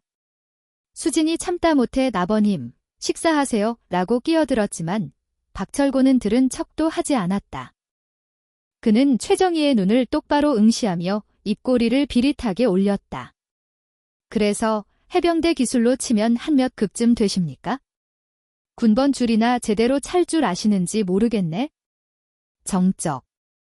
방 안의 공기가 진공 상태처럼 멈췄다. 민호가 다버지. 하고 소리를 질렀지만 이미 엎질러진 물이었다. 박철곤은 승리감에 도취되어 쐐기를 박았다. 제가 한참 선배인 것 같은데 앞으로 저를 사돈 말고 박대령님 아니면 못바라고 부르셔도 됩니다. 농담입니다. 농담. 그 순간이었다. 계속 시선을 피하는 듯했던 최정희가 처음으로 고개를 들어 박철곤을 정면으로 바라보았다. 그녀의 눈동자는 깊고 고요했다. 마치 폭풍이 몰아치기 직전의 바다처럼. 그녀는 천천히, 아주 천천히 차잔을 내려놓았다. 달그락하는 소리가 유난히 크게 들렸다. 94년. 최정희의 입에서 처음으로 흘러나온 낮은 독백이었다. 네. 뭐라 하셨습니까? 박철곤이 귀를 갖다 대며 물었다. 박 대령님께서 94년에 임관하셨다고요? 그렇다니까요. 꽤 고참이죠. 이제 좀 감이 오십니까? 최정희가 픽 하고 웃었다. 그것은 비웃음도 허탈한 웃음도 아니었다. 그것은 마치 철없는 어린아이의 투정을 받아주는 어른의 관용, 혹은 사냥감을 앞에 둔 포식자의 여유였다. 해병대 사관 후보생 113기, 대단하시네요. 전우회도 끈끈하시고? 아시는구나. 역시 군밥 좀 드셨네. 그래요. 해병대는 전우회 빼면 시체죠. 한 번 해병은 영원한 해병. 사돈도 어디 가서 기수 밀리면 저한테 말씀하십시오. 제가 해병대 전우회 동원해서 확실히 구겨드릴 테니까. 박철곤은 신이 나서 떠들었다. 자신이 뱉은 말이 자신의 무덤을 파는 삽질인 줄은 꿈에도 모른 채. 최정희는 테이블 위에 놓인 휴대폰을 물끄러미 바라보았다. 구형 검은색 스마트폰. 화면은 꺼져 있었지만 그 안에는 박철곤이 상상조차 할 수 없는 거대한 네트워크가 연결되어 있었다. 민호 아버님. 최정희가 불렀다. 예, 말씀하십시오. 오빠라고 부르시라니까요. 허허. 저는 해병대는 아니지만 기수는 좀 따지는 편입니다.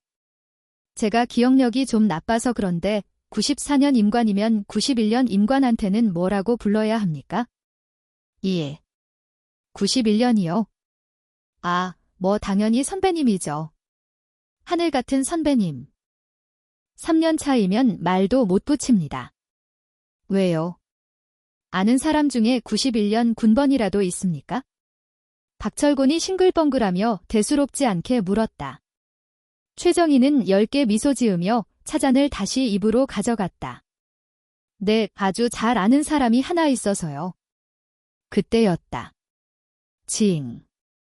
테이블 위에 얌전히 놓여있던 최정희의 휴대폰이 거칠게 몸을 떨었다.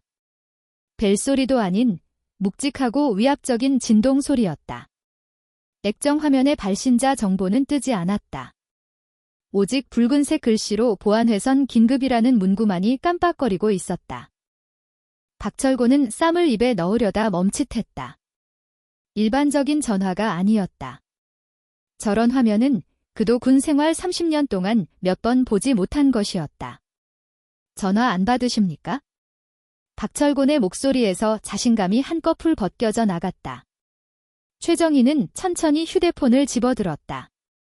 그녀의 눈빛이 순식간에 돌변했다.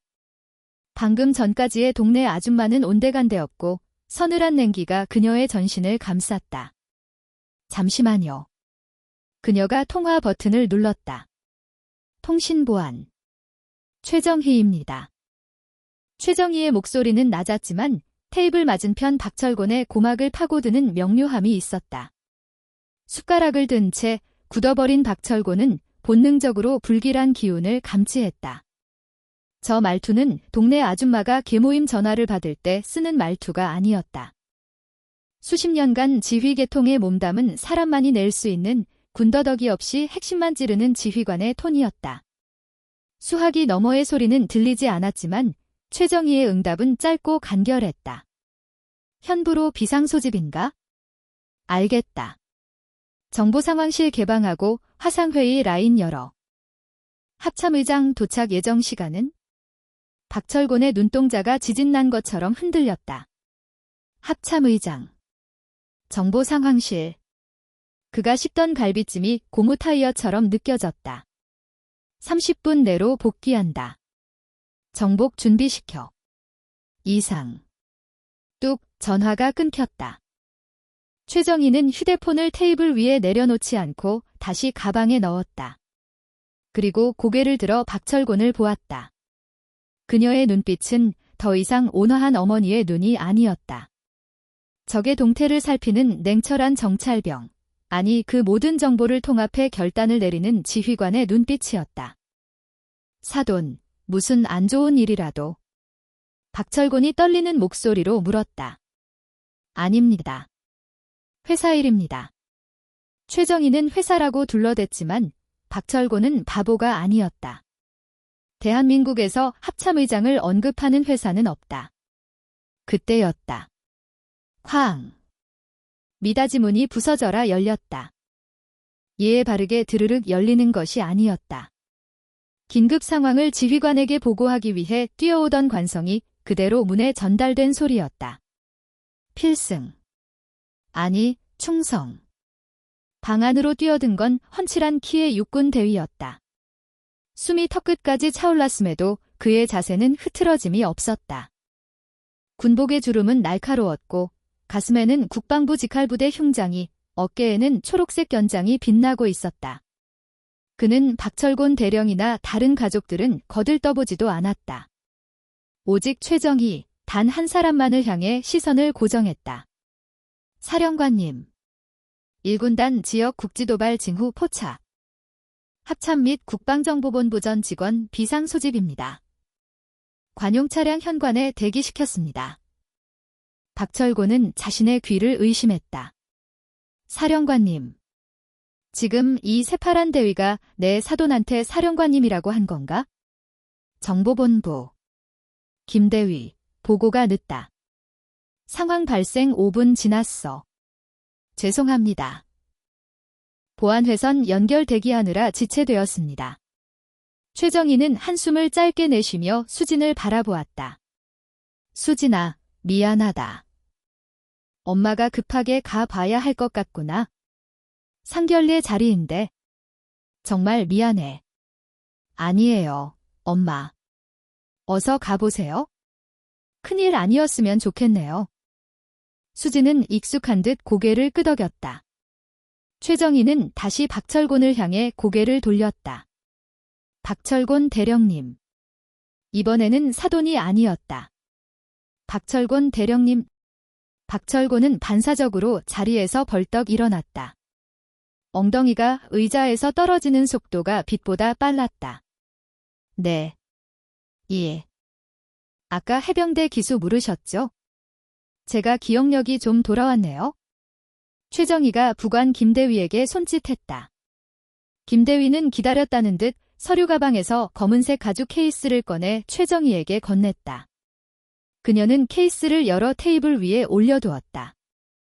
그곳에는 그녀의 신분증과 함께 금속으로 된 계급장이 번쩍이고 있었다. 무궁화 받침 속에 박힌 2개의 별, 소장. 박철곤의 입이 떡 벌어졌다. 턱이 빠질 것 같았다. 대령인 자신보다 정확히 2단계 위 사단장급 지휘관. 그것도 정보병과의 실세인 국방정보본부 소속 투스타. 군대에서 대령과 소장의 차이는 직장 상사와 부하 직원의 차이가 아니었다. 그것은 신과 인간의 차이였다. 소장의 말 한마디면 대령의 목이 날아가는 건 일도 아니었다. 저는 647기, 91년 임관입니다. 정보병과고요. 박 대령님이 94년 임관이라고 하셨으니 제가 3년 선배네요. 최정희의 목소리는 차분했지만 박철곤의 심장에는 대포알처럼 박혔다. 그리고 아까 제 딸이 군인 집안에서 자라 기강이 있겠냐고 걱정하셨죠. 그녀는 박철곤의 눈을 뚫어지게 쳐다보았다. 제 딸은 전방 GOP 철책선 관사에서 태어나 엄마가 훈련 나갈 때마다 군용 트럭 소리를 자장가 삼아 큰 아이입니다. 해병대 정신 훌륭하지만 제 딸아이 앞에서 군기 운운하시는 건 번데기 앞에서 주름 잡는 격이 아닐까 싶습니다. 박철곤의 다리가 후들거리기 시작했다. 단순히 계급이 높아서가 아니었다. 그는 자신이 지난 30분 동안 저지른 만행들을 파노라마처럼 떠올렸다. 여군이 해봤자 행정이나 했겠지. 노빠라고 불러봐. 술도 못 마시면서 내숭은 군번줄이나 제대로 찰 줄 아나. 하나하나가 군영법 제64조 상관모욕에 해당하는 발언들이었다. 영창, 아니 군사재판에 회부되어도 할 말이 없었다. 심지어 그는 현역 군인 신분이었다. 상대는 자신의 인사고과에 막대한 영향을 미칠 수 있는 국방부 핵심 요직의 장성이다. 소장님. 저는. 박철곤의 입술이 파르르 떨렸다. 해병대의 붉은 넥타이 같은 자존심은 이미 넋 나간 지 오래였다. 그는 식탁을 짚지 않으면 서 있을 수 없을 것 같았다. 옆에 있던 김 여사는 사태 파악이 안 돼 눈만 깜빡거리고 있었고 아들 민호는 이미 자포자기한 심정으로 눈을 감고 있었다. 민호는 알고 있었다. 장모님이 국방정보본부의 전설적인 존재인 그 최정희 장군이라는 것을. 아버지가 알면 기절할까 봐 타이밍을 보고 있었는데 이렇게 최악의 형태로 터질 줄은 몰랐다. 박대령. 최정희가 낮게 불렀다. 예. 대령 박철곤. 박철곤이 조건반사적으로 차려 자세를 취하며 관등 성명을 댔다. 한정식 집 룸이 순식간에 사단장실로 변했다. 군인의 명예는 계급장이 아니라 태도에서 나옵니다. 해병대 앵커가 부끄럽지 않게 행동하십시오. 사적인 자리에서 민간인을, 그것도 사돈될 사람을 하급자 다루듯 하는 건 어느 나라 군대 예절입니까? 시정하겠습니다. 죄송합니다. 제가 눈이 삐어서. 아니, 잠시 정신이 나가서. 박철곤은 쥐구멍이라도 찾고 싶었다. 식은땀이 등줄기를 타고 흘러 엉덩이 골까지 적셨다. 그리고 민호 군. 최정희가 민호를 보았다.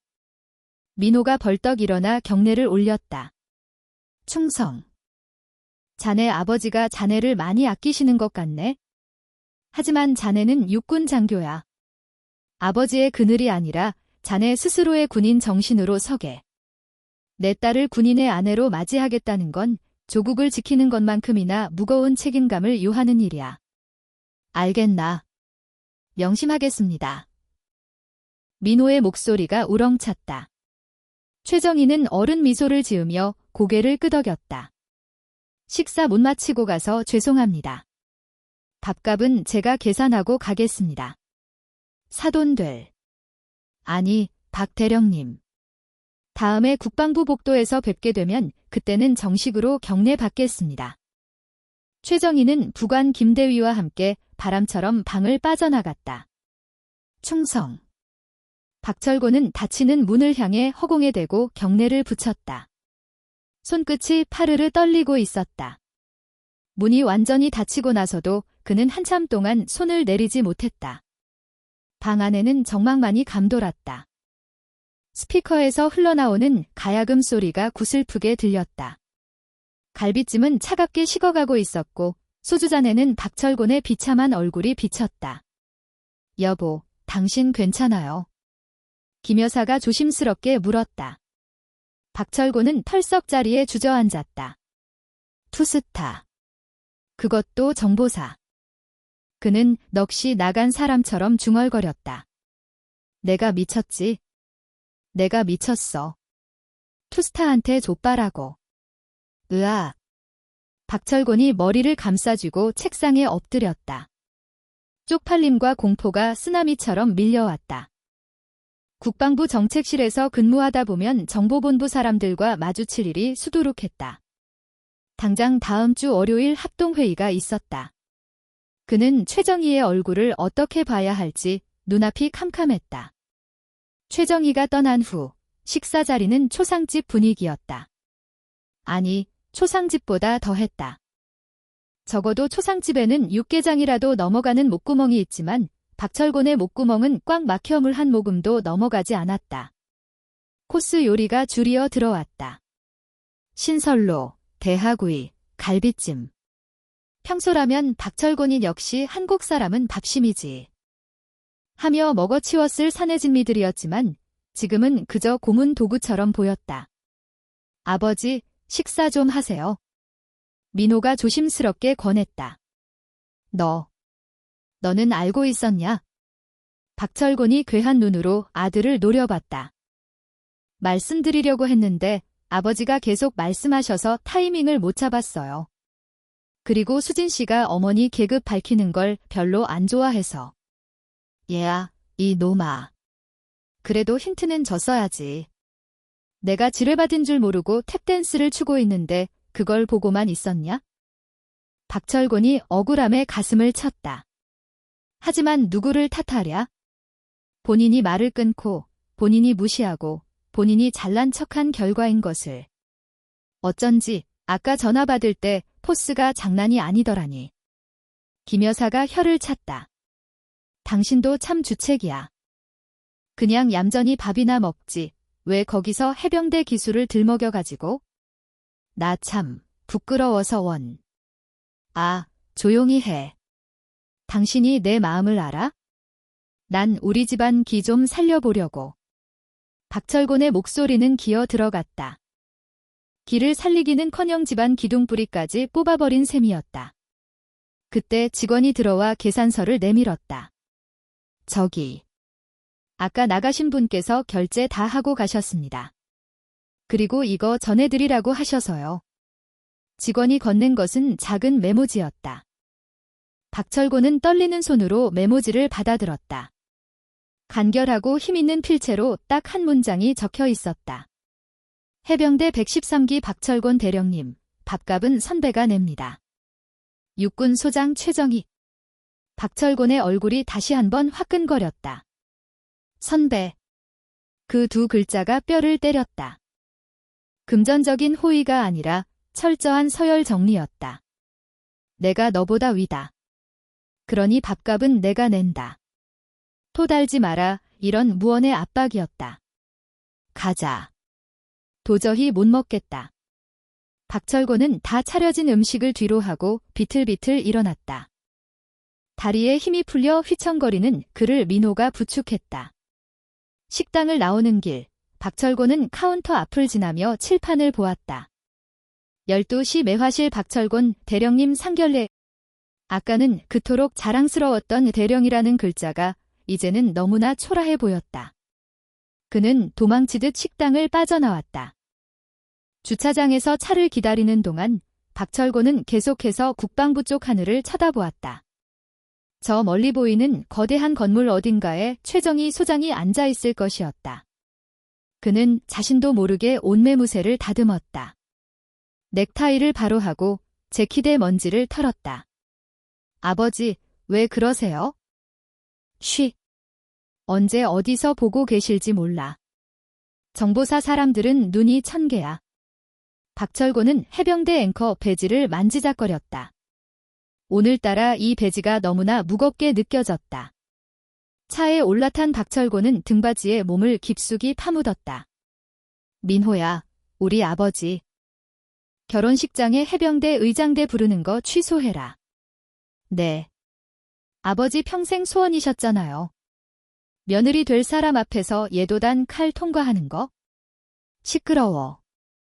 투스타 오시는데 무슨 의장대야? 번잡스럽게. 그냥 조용히, 아주 조용히 식 올려. 알겠냐? 그리고 사회자한테 미리 말해서 신랑 측 아버지 소개할 때 해병대 대령 이런 거 절대 넣지 말라고. 그냥 박민호 군의 아버지 이렇게만 해. 박철곤은 마른 세수를 했다. 그의 오만한 해병대 정신은 이날 용산 한정식집 갈비찜 냄새와 함께 산산이 부서졌다. 하지만 이것은 끝이 아니었다. 진짜 지옥은 다가오는 월요일 국방부 청사에서 시작될 예정이었다. 주말은 폭풍전야처럼 지나갔다. 박철곤 대령은 집에 돌아와서도 군복을 벗지 못했다. 아니, 벗을 수가 없었다. 마치 벗으면 당장이라도 최정희 소장이 나타나 군기강 회의라고 호통칠 것만 같았기 때문이다. 그는 서재에 틀어박혀 국방망에 접속했다. 떨리는 손으로 검색창에 최정희 세 글자를 입력했다. 화면에 뜬 프로필은 간결했지만 그 여백이 주는 공포는 상상 이상이었다. 별표 성명, 최정희. 별표 계급, 소장. 별표 소속, 국방정보본부. 별표 주요 경력, 보안상 비공개, 지급 비밀 취급 인가자 이상 열람 가능. 별표 기타, 비공개. 비공개라니. 박철곤은 마른 침을 삼켰다. 군에서 경력이 비공개라는 것은 두 가지 의미다. 정말 별 볼 일 없어서 기록할 게 없거나 아니면 존재 자체가 국가 기밀일 정도로 위험하고 중요한 임무를 수행했거나. 최정희의 경우는 명백히 후자였다. 육군 여군으로 소장까지 진급했다는 것은 그녀가 남자들 틈바구니에서 살아남은 정도가 아니라 그들을 밟고 올라섰다는 뜻이었다. 내가 미쳤지. 호랑이 굴에 제 발로 들어가서 호랑이 코스프레를 했어? 박철곤은 책상에 머리를 박았다. 월요일에 있을 국방정책통합회의. 그 자리는 각군 본부와 국방부 직할부대의 주요 실무자들이 모여 현안을 논의하는 자리였다. 해병대 대표는 박철곤이었고 정보본부 대표는 당연히 그녀일 확률이 높았다. 일요일 밤, 박철곤은 잠을 설쳤다. 꿈속에서 그는 이등병이 되어 있었다. 연병장에서 해병대 기수 열애를 외치며 오리걸음을 걷고 있는데 교관 모자를 쓴 최정희 소장이 나타나 박훈병, 목소리가 작다. 해병대 정신이 고작 이거냐, 라며 채찍을 휘두르는 악몽이었다. 으악. 비명을 지르며 깨어난 월요일 새벽 4시. 박철곤은 욕실로 달려가 찬물로 세수했다. 거울 속의 그는 며칠 사이 10년은 늙어 보였다. 그는 비장한 마음으로 정복을 꺼냈다. 다림질은 이미 어제 10번도 넘게 해서 날이 서다 못해 손이 베일 지경이었다. 구두는 거울 대용으로 써도 될 만큼 닦아 놓았다. 민호야. 출근 준비를 하는 아들을 붙잡았다. 너 장모님 되실 분 평소 성격이 어떠시냐? 뒤끝 있으시냐? 글쎄요. 수진 씨 말로는 공과 사가 확실하신 분이래요. 일할 때는 칼 같으신데 사적인 감정을 업무에 개입시키지는 않으신다고요. 그게 더 무서운 거야? 차라리 화를 내면 낫지? 웃으면서 결제판 밀어버리면 그게 진짜 지옥이다. 박철곤은 우황청심환 하나를 씹어 삼키고 현관을 나섰다. 국방부로 향하는 발걸음이 도살장에 끌려가는 소처럼 무거웠다. 용산 국방부 청사대회의실. 오전 9시 정각에 시작되는 회의였지만 박철곤은 8시 20분에 도착해 자리에 앉아 있었다. 평소라면 해병대는 항상 15분 전, 아니 30분 전 집합이다라며 떵떵거렸겠지만 오늘 그의 조기 출근은 순전히 공포심 때문이었다. 행여나 최정희 소장보다 늦게 들어갔다가 찍힐까 봐 두려웠던 것이다. 회의실 공기는 무거웠다. 육군, 해군, 공군 대령들이 하나 둘씩 입장했다. 그들은 평소처럼 박철곤에게 박대령, 주말 잘 보냈나? 얼굴이 왜 그리 창백해? 하며 인사를 건넸다. 그냥 좀 취했어. 박철곤은 대충 얼버무렸다. 차마 사돈이 투스타라서 취했다고 말할 수는 없었다. 8시 55분. 회의실 문이 열리고 차렷 소리가 복도를 뚫고 들어왔다. 회의실 안에 있던 모든 대령이 용수철처럼 튀어올랐다. 또각, 또각, 또각. 규칙적인 구두굽 소리와 함께 최정희 소장이 들어왔다. 정복 차림이었다. 어깨에 별 2개가 형광등 불빛을 받아 섬광처럼 번쩍였다. 그녀의 뒤로는 지난번 식당에서 봤던 그 김대위가 서류 가방을 들고 따라왔다. 최정희는 좌중을 한번 훑었다. 그녀의 시선이 박철곤에게 머문 시간은 5초도 되지 않았지만 박철곤은 심장이 멎는 줄 알았다. 자리에 앉으세요. 건조한 목소리. 모두가 자리에 착석했다. 박철곤은 최대한 존재감을 지우기 위해 고개를 숙이고 서류만 쳐다봤다. 회의가 시작되었다. 안건은 미래 합동작전 수행 개념 정립이었다. 각군의 입장이 치열하게 대립하는 주제였다. 육군은 지상작전 위주를, 해군은 해상통제권을 주장했다. 그리고 박철곤의 차례가 왔다. 다음은 해병대 의견 청취하겠습니다. 박철곤 대령님. 사회자가 호명했다. 박철곤은 벌떡 일어났다. 예. 해병대 정책위원 대령 박철곤입니다. 너무 크게 소리 질러서 옆에 있던 공군 대령이 깜짝 놀라 커피를 쏟을 뻔했다. 최정희는 무표정한 얼굴로 턱을 괴고 박철곤을 바라보았다. 저희 해병대는 상륙작전의 효율성을 위해 독자적인. 평소라면 사자후를 토해냈을 박철곤이었지만 오늘은 말이 자꾸 꼬였다. 최정희의 눈빛이 마치 레이저 조준경처럼 자신의 인상을 겨누고 있는 것 같았다. 독자적인 지휘통제 시스템을 구축해야 한다고 생각합니다. 발표를 마치고 앉으려는데 최정희의 목소리가 들려왔다. 박대령. 예. 소장님. 박철곤이 다시 튀어올랐다. 제출한 보고서 3페이지, 2번째 문단 보시죠. 전략적 유연성이라는 단어가 있는데 해병대가 말하는 유연성이 타군과의 연계성을 배제한 독단적 작전을 의미하는 겁니까? 송곳 같은 질문이었다. 박철곤은 등에서 식은땀이 흘렀다. 아닙니다. 연계성을 강화하는 측면에서. 그렇다면 5페이지, 예산 편성의 모순이군요. 연계성을 강화한다면서 통신장비는 해병대 전용 규격으로 요청했습니다. 이게 뭡니까? 말 따로, 행동 따로입니까? 해병대 정신이 이런 겁니까? 해병대 정신? 그 단어가 나오는 순간 박철곤의 얼굴이 새빨개졌다. 최정희는 지난번 식당에서 박철곤이 했던 말들을 그대로 돌려주고 있었다. 그녀는 화를 내지 않았다. 그저 논리와 팩트로 박철곤의 뼈와 살을 분리하고 있을 뿐이었다. 보고서 다시 작성하세요. 그리고 오타가 3군데나 있더군요. 군인의 기본은 디테일입니다. 안 그렇습니까? 명심하겠습니다. 시정하겠습니다. 회의 내내 박철곤은 최정희의 샌드백이었다. 하지만 아무도 그것을 이상하게 여기지 않았다. 정보본부장은 원래 깐깐하기로 유명했으니까. 오직 박철곤만이 그 질책 속에 숨겨진 사돈의 교육을 뼈저리게 느끼고 있었다. 회의가 끝나고 나가는 길, 박철곤은 최대한 빨리 사라지려 했다. 그런데 누군가 뒤에서 어깨를 톡 쳤다. 박대령님. 김대위였다.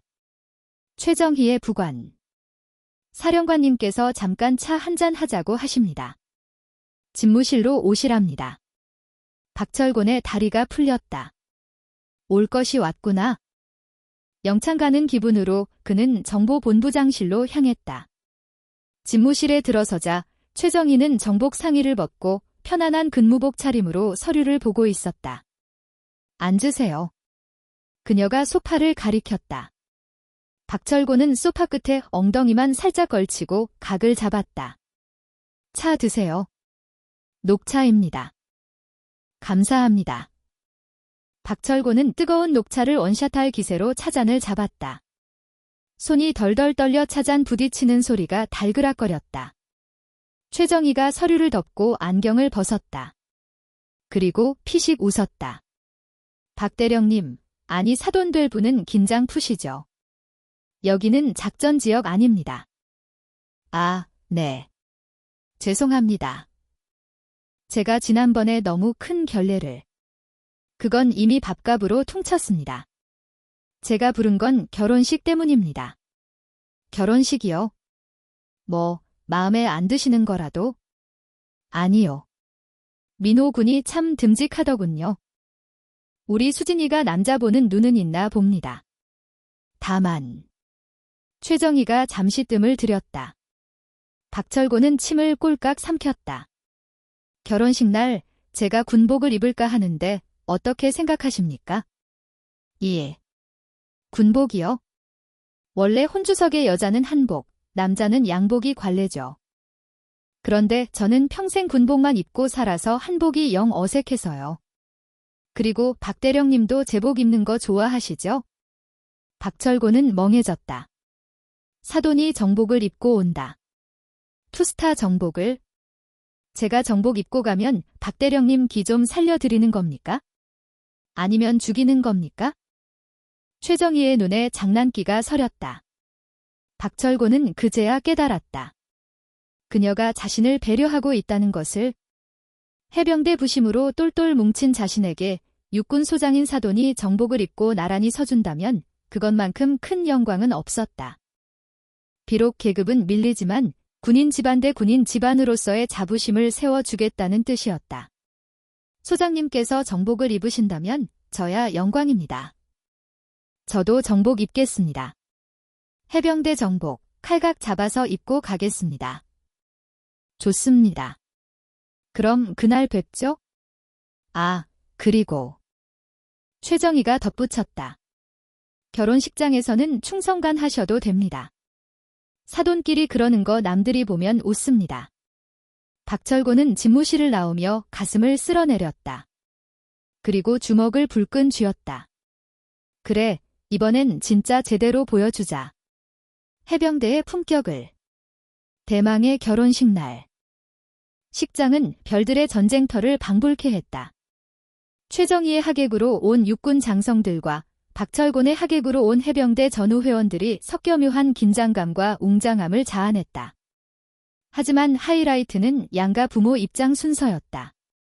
사회자가 외쳤다. 신랑 측 혼주, 그리고 신부 측 혼주 입장. 문이 열리고 화려한 한복을 입은 김 여사 옆에 해병대 정복을 입은 박철곤이 섰다. 그리고 그 맞은편에는 육군 정복을 완벽하게 갖춰 입은 최정희 소장이 섰다. 어깨의 견장과 가슴의 약장들이 샹들리의 조명을 받아 눈부시게 빛났다. 하객들 사이에서 탄성이 터져나왔다. 와, 대박이다. 장모님이 투스타야. 해병대 대령이랑 육군 소장. 이 집안 건드리면 뼈도 못 추리겠네. 박철곤은 긴장했다.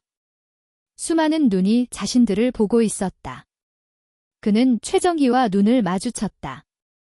그녀가 살짝 고개를 끄덕였다. 두 사람은 나란히 버진로드를 걸어갔다. 단상 앞에 다다랐을 때 박철곤은 사회자의 멘트에도 없는 돌발 행동을 했다. 그는 하객들을 향해 그리고 옆에 선 최정희를 향해 몸을 돌렸다. 그리고 절도 있는 동작으로 거수경례를 올렸다. 필승. 그러자 최정희도 미소를 지으며 박철곤을 향해 경례로 화답했다. 충성. 서로 다른 구호, 서로 다른 군복이었지만 그 순간 두 사람은 계급을 떠나 자식의 앞날을 축복하는 전우이자 가족으로 하나가 되었다. 식장은 떠나갈 듯한 박수 소리로 뒤덮였다. 해병대 전우 회원들도 정보사 요원들도 모두 갈채를 보냈다. 그것은 박철곤 생애 최고의 품격이 나온 순간이었다. 결혼식이 끝나고 1년 뒤 이 명절을 맞아온 가족이 박철곤의 집에 모였다. 분위기는 예전과는 사뭇 달라져 있었다.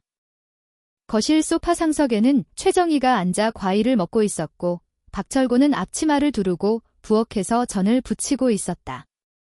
사돈, 전이 좀 탑니다. 불 조절 잘하셔야죠. 최정희가 거실에서 농담을 던졌다. 아이, 지금 중불로 조정했습니다. 노릇노릇하게 구워서 대령하겠습니다. 박철곤이 뒤집개로 경례를 붙이며 대답했다.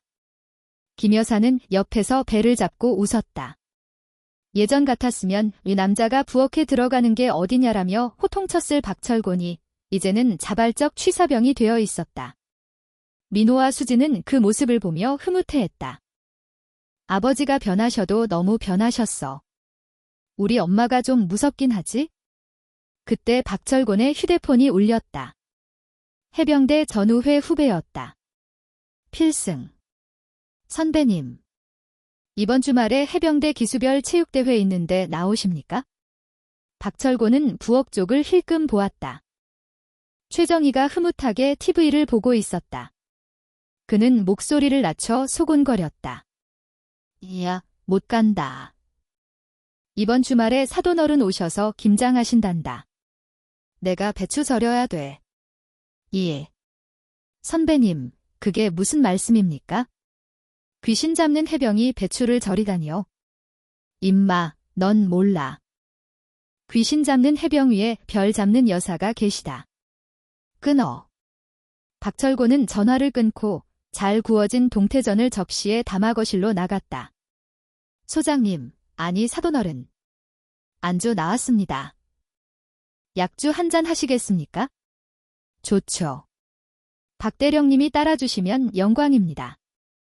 최정희가 웃으며 잔을 내밀었다. 박철곤은 두 손으로 공손하게 술을 따랐다. 위하여.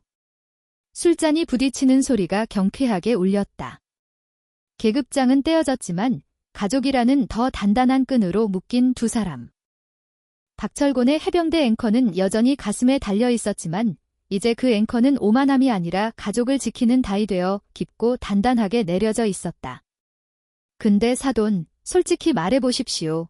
제가 113기인데 사돈은 훈련소 때 고생 안 하셨죠? 술기운이 오르자 박철곤의 기수 본능이 또 꿈틀거렸다. 박 대령님. 최정희의 눈썹이 꿈틀했다. 농담입니다. 충성. 전 부치러 가겠습니다. 박철곤이 후다닥 부엌으로 도망쳤다. 거실에는 웃음소리가 끊이지 않았다. 이것이 바로 진정한 합동작전의 성공적인 결말이었다.